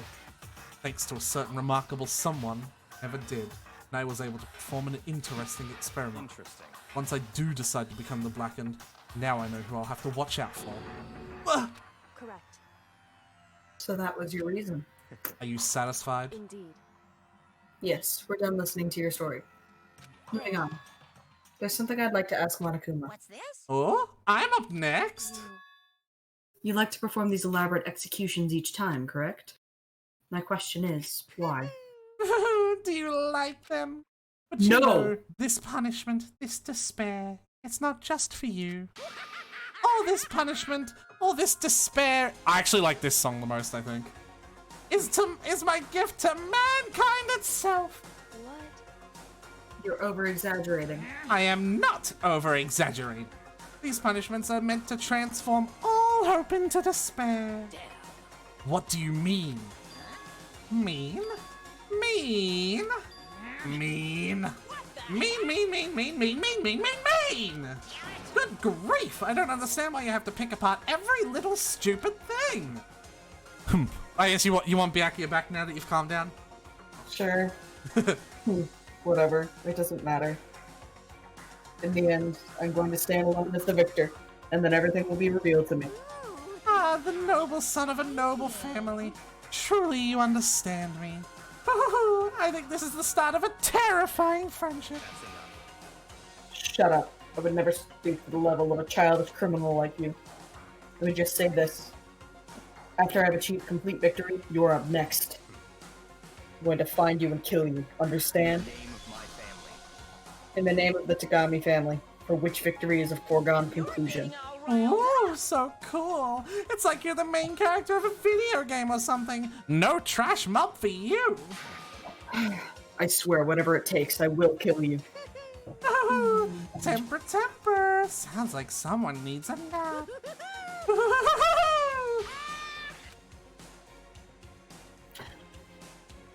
Monokuma's laughter peaked across the curtains and hurt that, but I knew it wasn't the end. The killing game would still continue, because the mastermind wouldn't let it end. For those of us who were still alive, our worst fear and despair kept on multiplying. Kind of despair that felt like a blind puppy. Yay.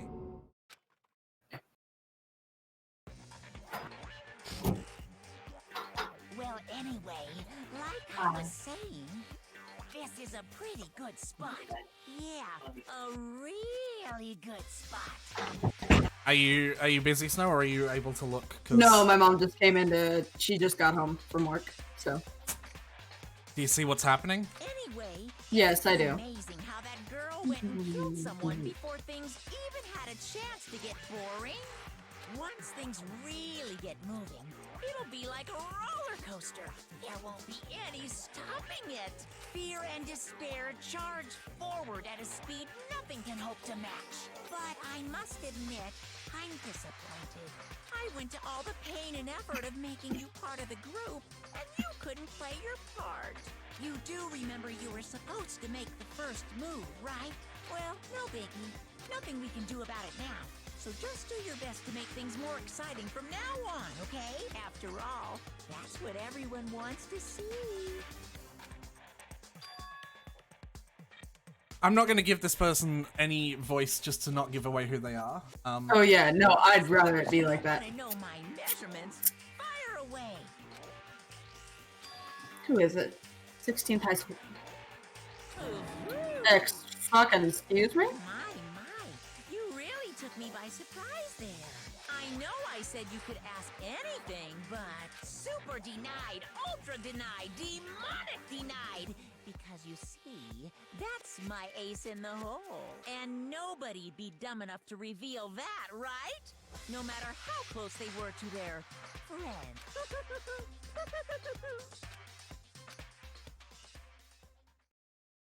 Interesting. Gut instinct is Kyoko, but I don't want to believe it. Yeah. There we go.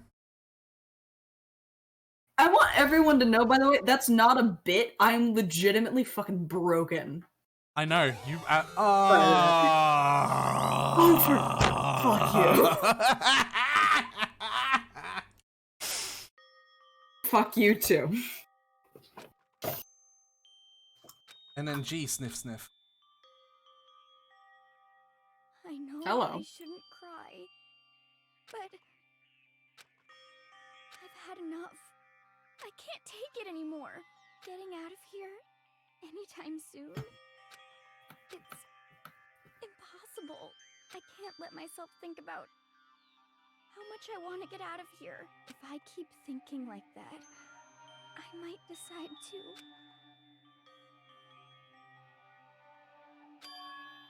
Donut. Oh, well, yeah. Donuts. I need to eat some donuts. That'll cheer me up. Ooh, stress eating. We get a nice view of Aui's room.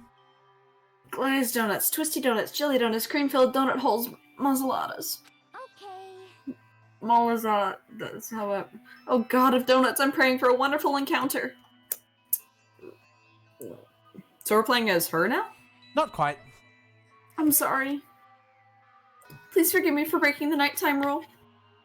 But right now for me, donuts are absolutely necessary. Yeah, oh well. Huh? Huh? What's that sound?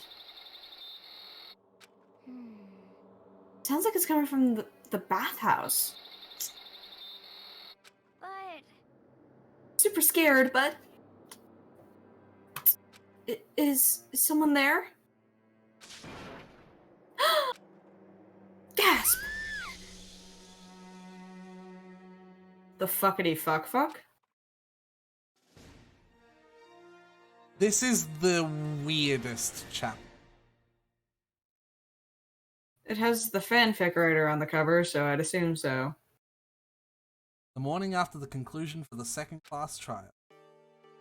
Everyone met up in the dining hall, just like always. And I expected it to start like today. That's what I expected, but... Today's count kinda sucks, huh? Toko and Byakuya still refuse to show up. And I haven't seen Miss Asahina anywhere. She said her stomach was hurting, so she's taking it easy in her room. oh,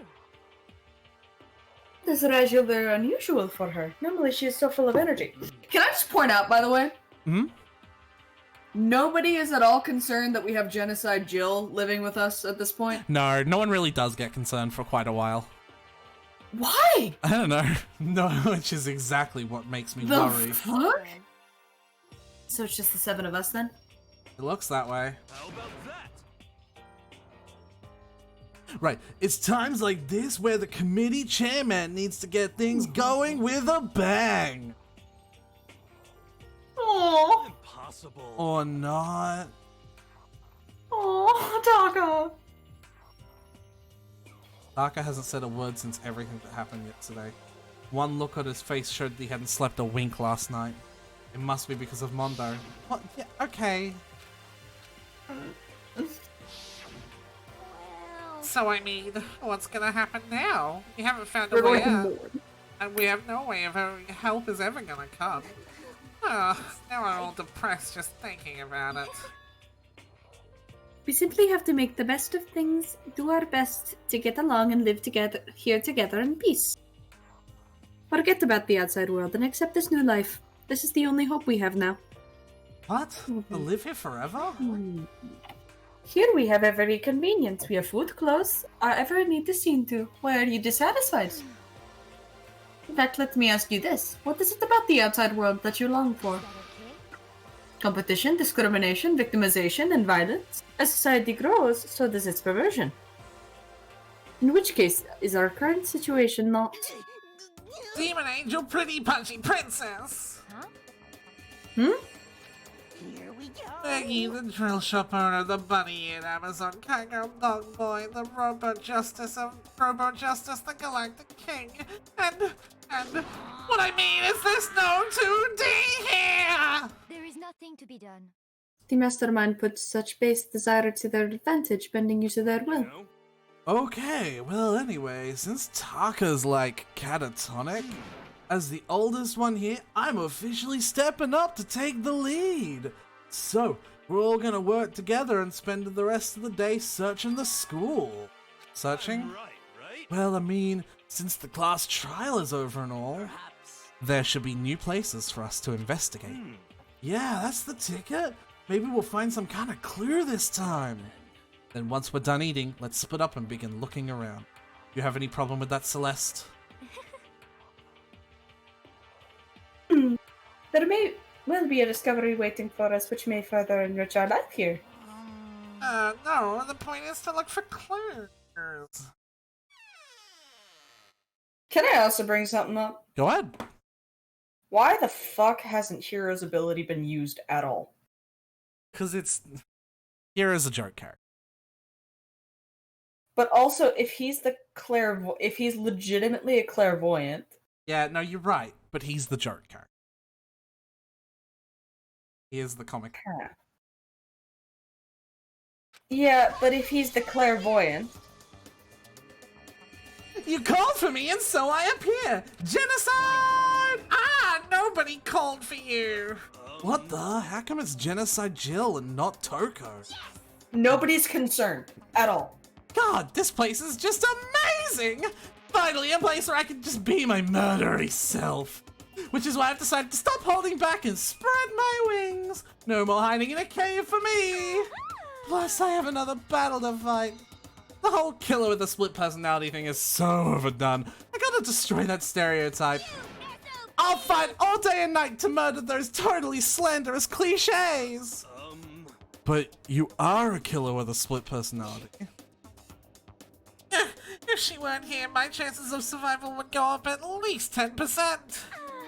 Come on, you gotta back me up here. Even the biggest stars need the little people to hold them up. I love her laugh. I'm not gonna deny. Well, whatever else we do today, first we should eat. We can't do anything on an empty stomach.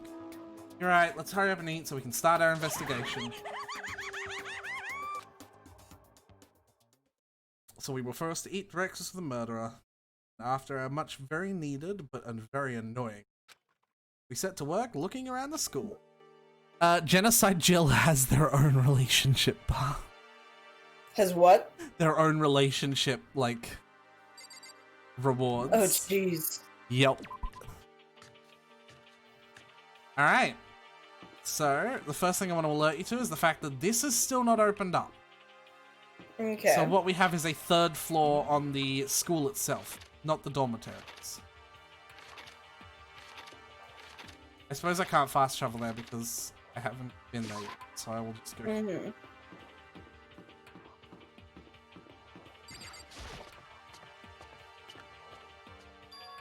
The third floor of Hope Peak Academy. I wonder what we're gonna find this time. What's up here? There are 2 classrooms behind me. I think one of these classrooms bears searching. I know one of the classrooms does.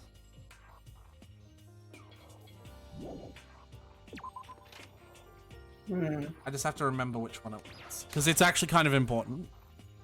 Okay. But it's not this one.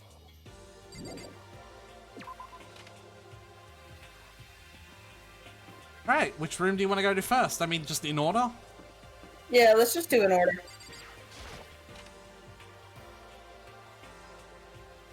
Games! Ooh, of course, game Celeste would be in here. Let's see. A recreation room, a place for students to come and relax. I never would have imagined a school having a place like this. Well, no normal school would. It has Othello, shogi, even a dartboard and a pool game. And look at this. They have even provided us with a remarkable number of magazines. Wonderful. Those will certainly be helpful in keeping our boredom at bay.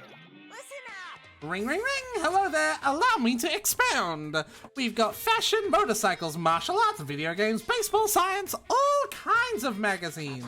Oh, but nothing dirty. This is a school after all. If you need a quick fix, check out the swimsuit mags! So then... And will you be adding to our collection as new issues come out? Sorry, no can do. Even if I wanted to. Right now, magazines are kinda... Clue? Kinda what? Oh, whoops! Nothing, never mind. No, no, no. Anyway, that's it for my expoundation. Bye-bye! So magazines are kinda... something. I feel like I'm gonna spout a theory. Go on.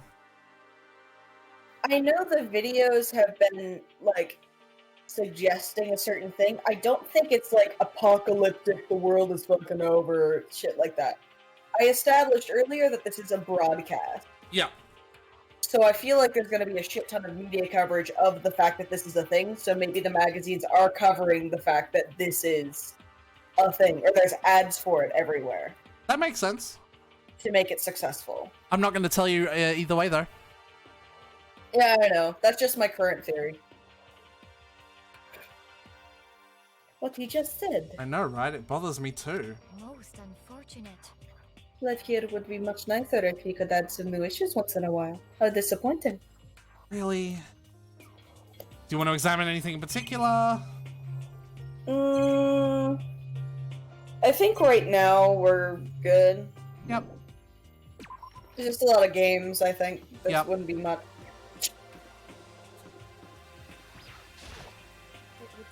The third floor opened up this time. Physics lab and not. I also found a huge machine of some kind of physics lab. I wonder what it does. Ooh.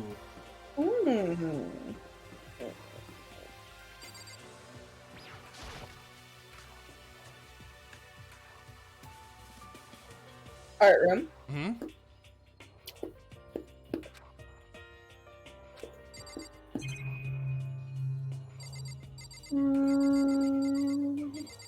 Monokuma. I'm pretty sure you're guaranteed to find a nice coin in the Monokuma statue. Cool.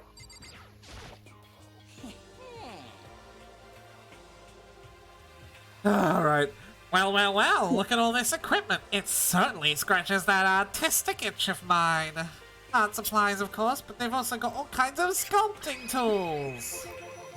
So, Hufumi, you like sculptures and figurines and stuff? Yes, indeed. Well, normally I limit myself to 2B, but figurines are like borderline 2D, so it's okay. I don't know that that's borderline. Oh god, here we go. I'm a fan of Charanbo, Pumpkinhead, and I especially admire anything that Saburo Roppongi makes. Charanbo's ability to express a muscle is exquisite, as seen in Mama Katsu. Pumpkinhead is like a little sculptor fairy, representing this eccentric greatest quality. Saburo Roppongi, meanwhile, is known for his Mecha Musumi series, which has led to a worldwide tour. Truly, they can only be regarded as the Elite Four. One of your elite is missing. Well, the Elite Two just sounds stupid now, doesn't it? Besides, that empty seat rightfully belongs to me. Begin. Today begins my reign as the legendary ruler of the next country. Oh, I see. Well, good luck with that. I'm not going to make the same mistake we made the last 2 times with rooms that have rooms behind them. Mm-hmm.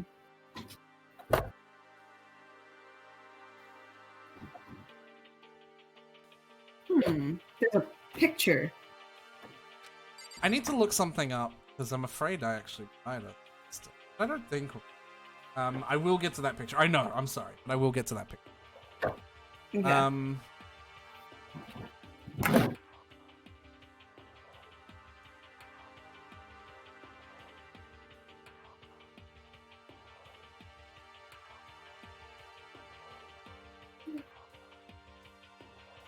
I don't think the game would have let me miss one, I'm gonna be honest. I was afraid I'd missed one of these in the Chapter 2 exploit.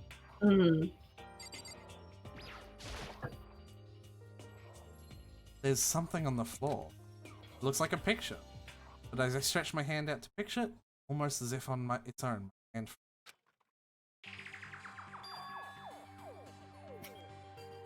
No! I'm gonna screen cap this for you, because I think it is important to cap this.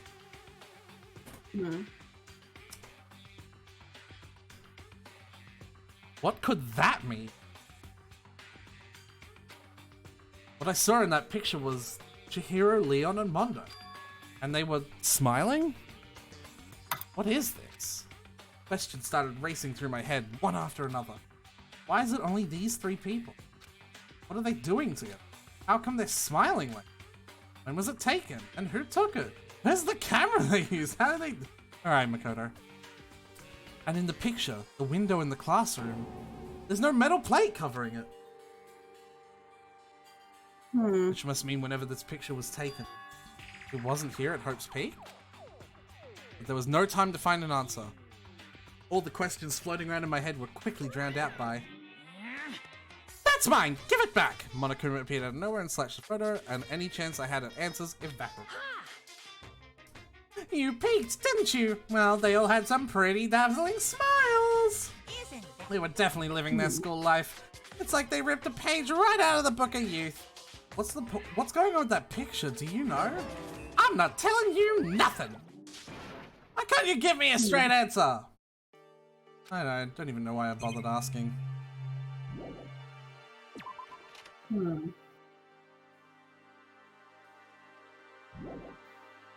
Yeah, I'm fairly confident that the game wouldn't have let me miss one of those photos in Chapter 2, but I will do a bit of research just in case I have.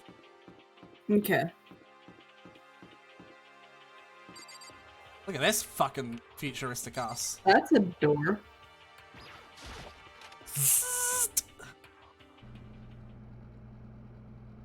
Ah. This is the physics. Oops. It's less like a classroom and more like some sort of research institute. To talk and make sure he's okay.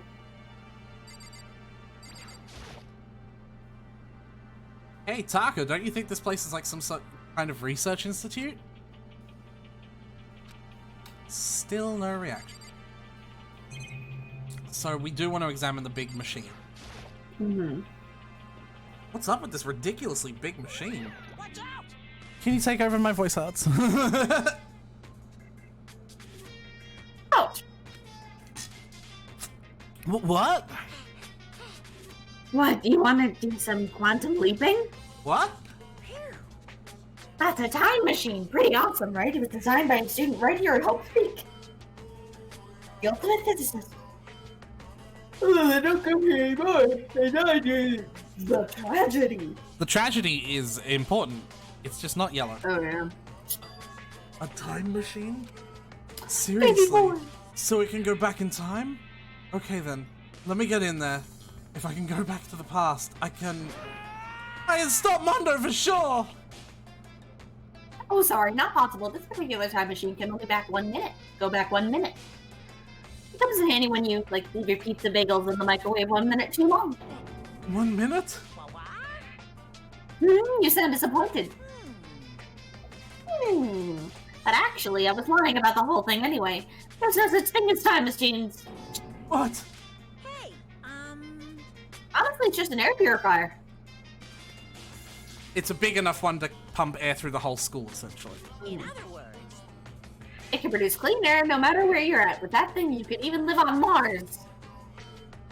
And what with the discombobulated gravity and deadly blood? But what with the discombobulated gravity? At deadly low temperatures, you probably don't want to live on Mars. Anyway, this machine is the reason why you guys all have this delicious air. So don't go messing with it. You break it and it's your butt. You just fucked with Taka. How dare he? Taka is in grief right now. God damn you! Nice! And let's have a look at the back room, the back room, the back room. There's also another room that's opened up.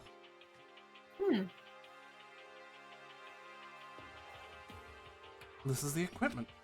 It's super disorganized. There's a strange chemical smell in the air. I don't have the energy to do a voice. This place is... Smell of formaldehyde is almost unbearable. Yeah. It's such a thing. I just want to dump myself just right into it. Ew. Of course Genocide Jack like that. This is how disgusting it really is. There isn't... That's basically it.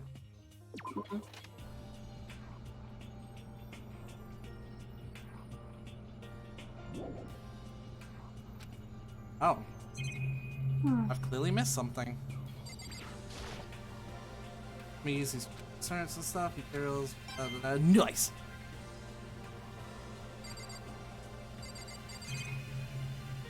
Camera. Oh, shit, yeah! Oh, this is... It's a digital camera. It's got some kind of weird anime design on it. It's kind of beat up, but it looks like it still turns on just fine. Yep, it still works. I should show the others later. I discovered lots of stuff, and it was all strange, but I don't know if any of this was an actual clue. I'm getting more and more confused. Maybe I should head to the dining hall and talk about it with everyone else. For now, I should... Yep. Just said that, buddy. When I got back to the dining hall, the first thing I noticed was... Hina?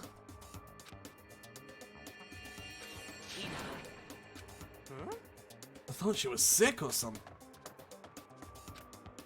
Being surrounded by everyone that Hina looked really uncomfortable. Are you feeling better already? Yeah, I ate a few donuts and that really helped a lot. You do love those donuts. But wasn't it your stomach that was hurting? Well, my stomach had kind of made me hungry, so, you know. I guess my memory's kind of fuzzy lately. They say that a goldfish will eat however much food you give it, even if it's about to burst. This Asahina's pretty much the same, it looks like. I had a koi fish do that once. Oh god. Like actually burst? Yeah, legitimately, because they don't have, like, you know how humans know when to stop eating, they know they're full? Yeah, they have, like, nerves for that. Koi fish don't fucking have that, and we were feeding 3, and this one was really small, and so, that was fun. It literally just ripped open, I assume? Yeah. Oh god. And I'm assuming it died after that. Oh yeah. Rip Zen. Oh. At least he wasn't turned into Mondo Button. Hey, you of all people don't have any room to talk! Anyway, I was... Yeah. I'm sorry. I was worried about you. Sorry. Besides that, you... Jeez, your knockers are huge! What the heck did you convince them to double up on milk production? Stay away from her, fiend! Anyway, first things first, we should talk about what we found, right, Taka? Right. Alright, I believe we can talk to everyone. Who first? Talk to Kyoko. Of course. Correct. There was a rather remarkable physics lab on the 3rd floor. In the middle of the room, there was a machine bigger than anything I'd ever seen before. Oh yeah, apparently it's an air purifier. Huh? What's something like that doing here? Is the device really that big? I really don't get it. Oh. So, if you understand, why does anyone need to have an air purifier? If the air is bad. Right. And so the air purifier is fueling the air for this whole school. Mm-hmm. But again, why would something as big as a school need all of its air fuel? Weird, huh? Let's talk to Hiro. Oh, I just remembered. I saw Byakuya a little while ago. What? Where was he? Well, you're kind of scaring me. Where was he? He was in the locker room. He had a huge stack of books he must have got from the library. So that's where he's hiding. I won't let him get away from me. She just ran off. Is she okay? Concerns with her. You should. Yeah, I mean, she is a fucking serial killer. Maybe. Oh, baby boy. I just imagine. Nice coin. So who next? Let's talk to Hima. Owie. I wasn't able to help much with the investigation. Oh, sorry. I wasn't able to help much with the investigation, but I did make one discovery. It didn't happen to be a donut-related discovery, did it? What does that even mean? Come on, it's about the nurse's office. Remember, there's one on the first floor, right? I remember, but it's locked. Yeah. Actually, not anymore. Did you find any protein in there? Or even vitamin supplements would be fine. I did look, but no dice. Just a bunch of headache medicine and over-the-counter stuff. I see. That's disappointing. It is disappointing. Like, the end of the world is already here. I'm not sure it's that disappointing. I'm picking it, Celeste. Okay. There is one piece of good news. There just so happens to be a rec room up on the third floor. I have no doubt that our student life here will be even more enjoyable because of it. Will someone join me in a game of Othello sometime? Okay, you get to You're a gambler. Yeah. Would someone like to enjoy losing against me? Let's talk to Sakura. I searched the entire third floor, but all the windows in the halls and the rooms were blocked off. I wish they'd give us this arrest already. For serious, give me back my bright blue skies. Forget about it. You make it sound like I dropped a nickel or something. Just to be sure, I went from one end to the other, testing each metal plate. None of them budged. So in the end, it would seem escape via the third floor is as impossible as I see. And finally. There was an art room on the third floor and it had all kinds of gear. Now I'll be able to recreate all my favorite anime characters. Oh yeah, speaking of anime, that reminds me. I found something while I was looking around. A digital camera. That's what it seems like. Does it still work? Yeah, it seems fine. Well then, let's see it. What the heck? This thing is like a kid's toy. It looks like it can store up to 5 pictures maybe? It doesn't have a timer or anything. On top of that, its appearance seems questionable. Is this some kind of anime character? Strange. Rude! She's not strange! She's Princess Piggles from Demon Angel Pretty Pudgy Princess! Oh, you recognize this, Ifumi? Of course I recognize it! It's a super rare prize that was given away at a bingo contest at a big anime convention. You have any idea how much I had to pay that guy to get my hands on it? Wait! That's my camera! What? Where did you find it? In the physics lab. It's my most prized possession! I brought it here with me, but I lost it on the first day along with my phone! Why would it have reappeared in the physics lab? Ah, but look at it! It's got all messed up. Like when someone steals a sticker from your collection or you buy a secondhand shirt. Well, that's it. Huh, that's it?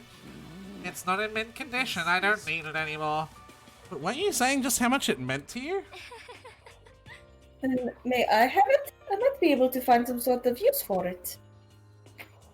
If any of you would like to borrow it, please feel free to ask. Well, I can't really imagine any of us are going to need to take any pictures of whatever. Yeah, true. Okay, Unless you find a fucking murder scene. Yeah. You know. Okay, I've heard what everyone else has to say, so now it's my turn. Hey, can I tell you guys something that I found that's been kind of bothering me? What? I found this weird picture in the repository. Apparently Monokuma took it. A weird picture? You mean like dirty? No, not that kind of weird. It was a picture of Leon, Mondo, and Chihiro all together. Three. And the three of them were laughing. It showed the three of them together, laughing. When could it have been taken? And there's more. In the picture, there weren't any metal sheets covering the windows. Then the picture wasn't taken here. Let's see. But I don't recall hearing anything about them knowing each other before coming to this school. You probably just imagined it. Monokuma cast a spell on you. No, I saw it, I'm telling you.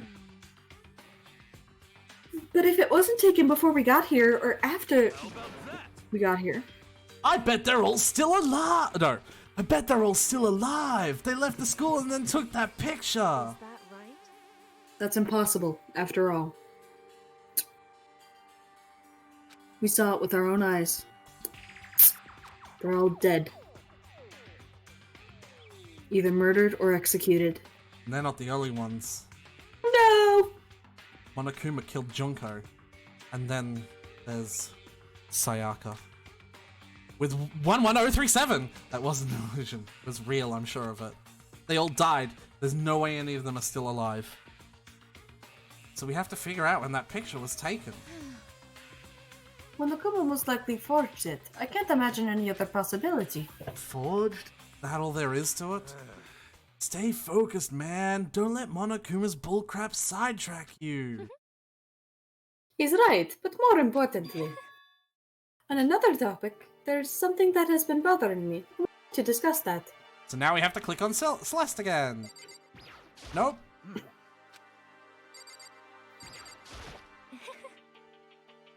There is also something that has been bothering me, which I would like to discuss. What's bothering you, Celeste? It's about Hina. What? Me?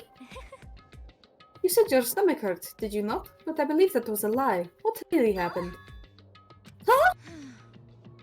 It varies from person to person, but whenever someone lies, they tend to have a way of showing it. It's called a tell, something that you can't hide no matter how hard you try. Whenever Hina lies, the tip of her nose gets just a little bit longer. What, for real? Actually, no. Huh? But your reaction just now confirmed it. You were lying. That's not fair! If you are going to lie, at least try to lie convincingly. Hina, be honest. Were you lying about your stomach ache? Yes. Why? Why would you lie about that? Are you feeling guilty about something? No, that's not it at all. It's just, I mean, I have a reason for it. A reason? And now we talk to Hina. You gotta love this. To be honest, I didn't have a stomach ache. I did it because even if I came and told you the truth, I thought you wouldn't believe me. The truth? I saw it. So what? A ghost. A ghost? You mean like that ghost? Is there more than one ghost? But I mean, ghosts are... See, I told you wouldn't believe me. It's not that I don't believe you, it's... I believe you. No matter what anyone else might say, I will believe you whatever you say, no matter what. I love the lesbian energy between them!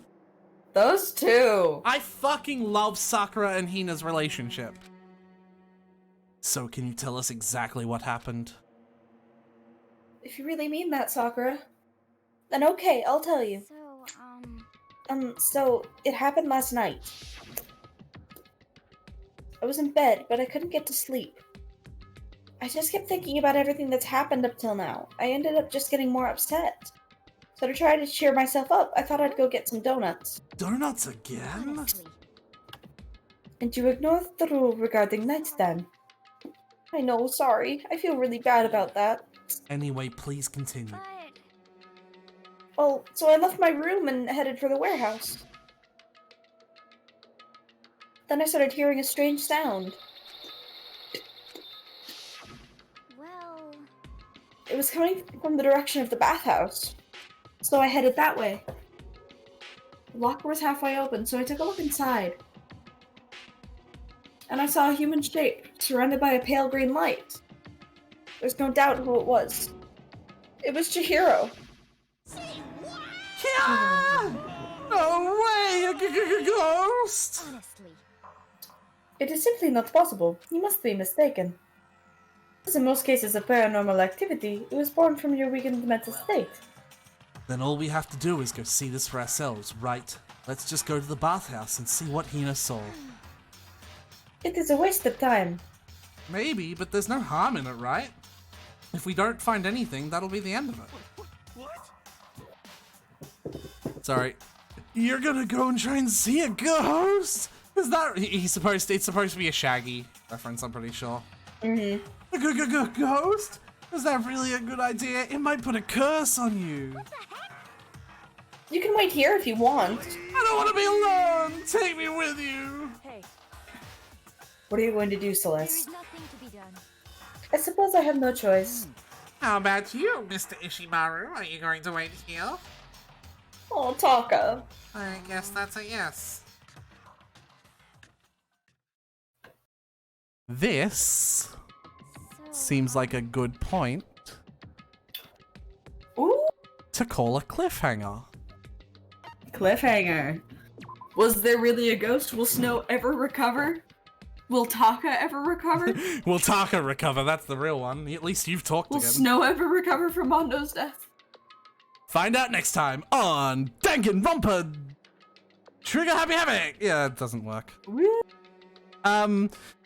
But yes, in that case, thank you everyone who came and watched. Thank you, Asterix, for participating in the chat. Thank you, Snow, for playing the game with us. If you like what you saw, please sure to follow. And if you want to join, if you want to see when I get if you want to get notified of when I stream, be sure to type exclamation point in the Discord. You can...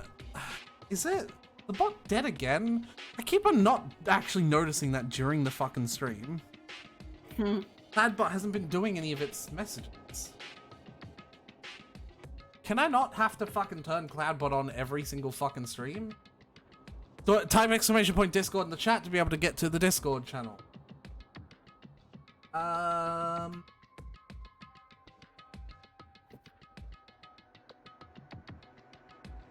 Cloud. Yeah, it is. Is it modded?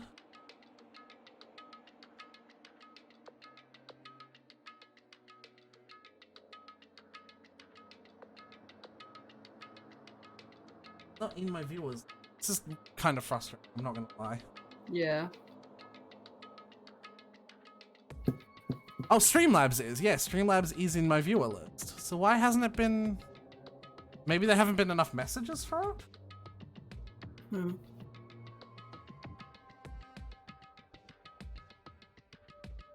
3, 4. Yes. I don't know, man. But anyway, I'll have to fucking diagnose Cloudbot later on because it's being a bitch. Yeah. But yeah, thank you to everyone who came. And yeah, bye. Snow, do you have anything to say? Regarding all the offensive stuff that happened, do check out Disassociated. That is a thing. Not to like re-bring up all that bad shit, No, but legitimately, I want to. I completely agree. I completely agree. Whether you're watching this on YouTube or you're still like the closing, do check out Disassociated and kind of don't let this be what you know of dissociative identity disorder because it's not at all accurate. Yeah. I'm gonna post it in the chat again a couple more times. And keep in mind, neither of us are coming from a real knowing place. Oh I yeah. assume. No, I assume. No, I do not Which have. is why I do not have dissociative identity disorder, Snow. But that's why we're recommending her because she knows what's going on. Yes. So yeah, thank you very much. Bye.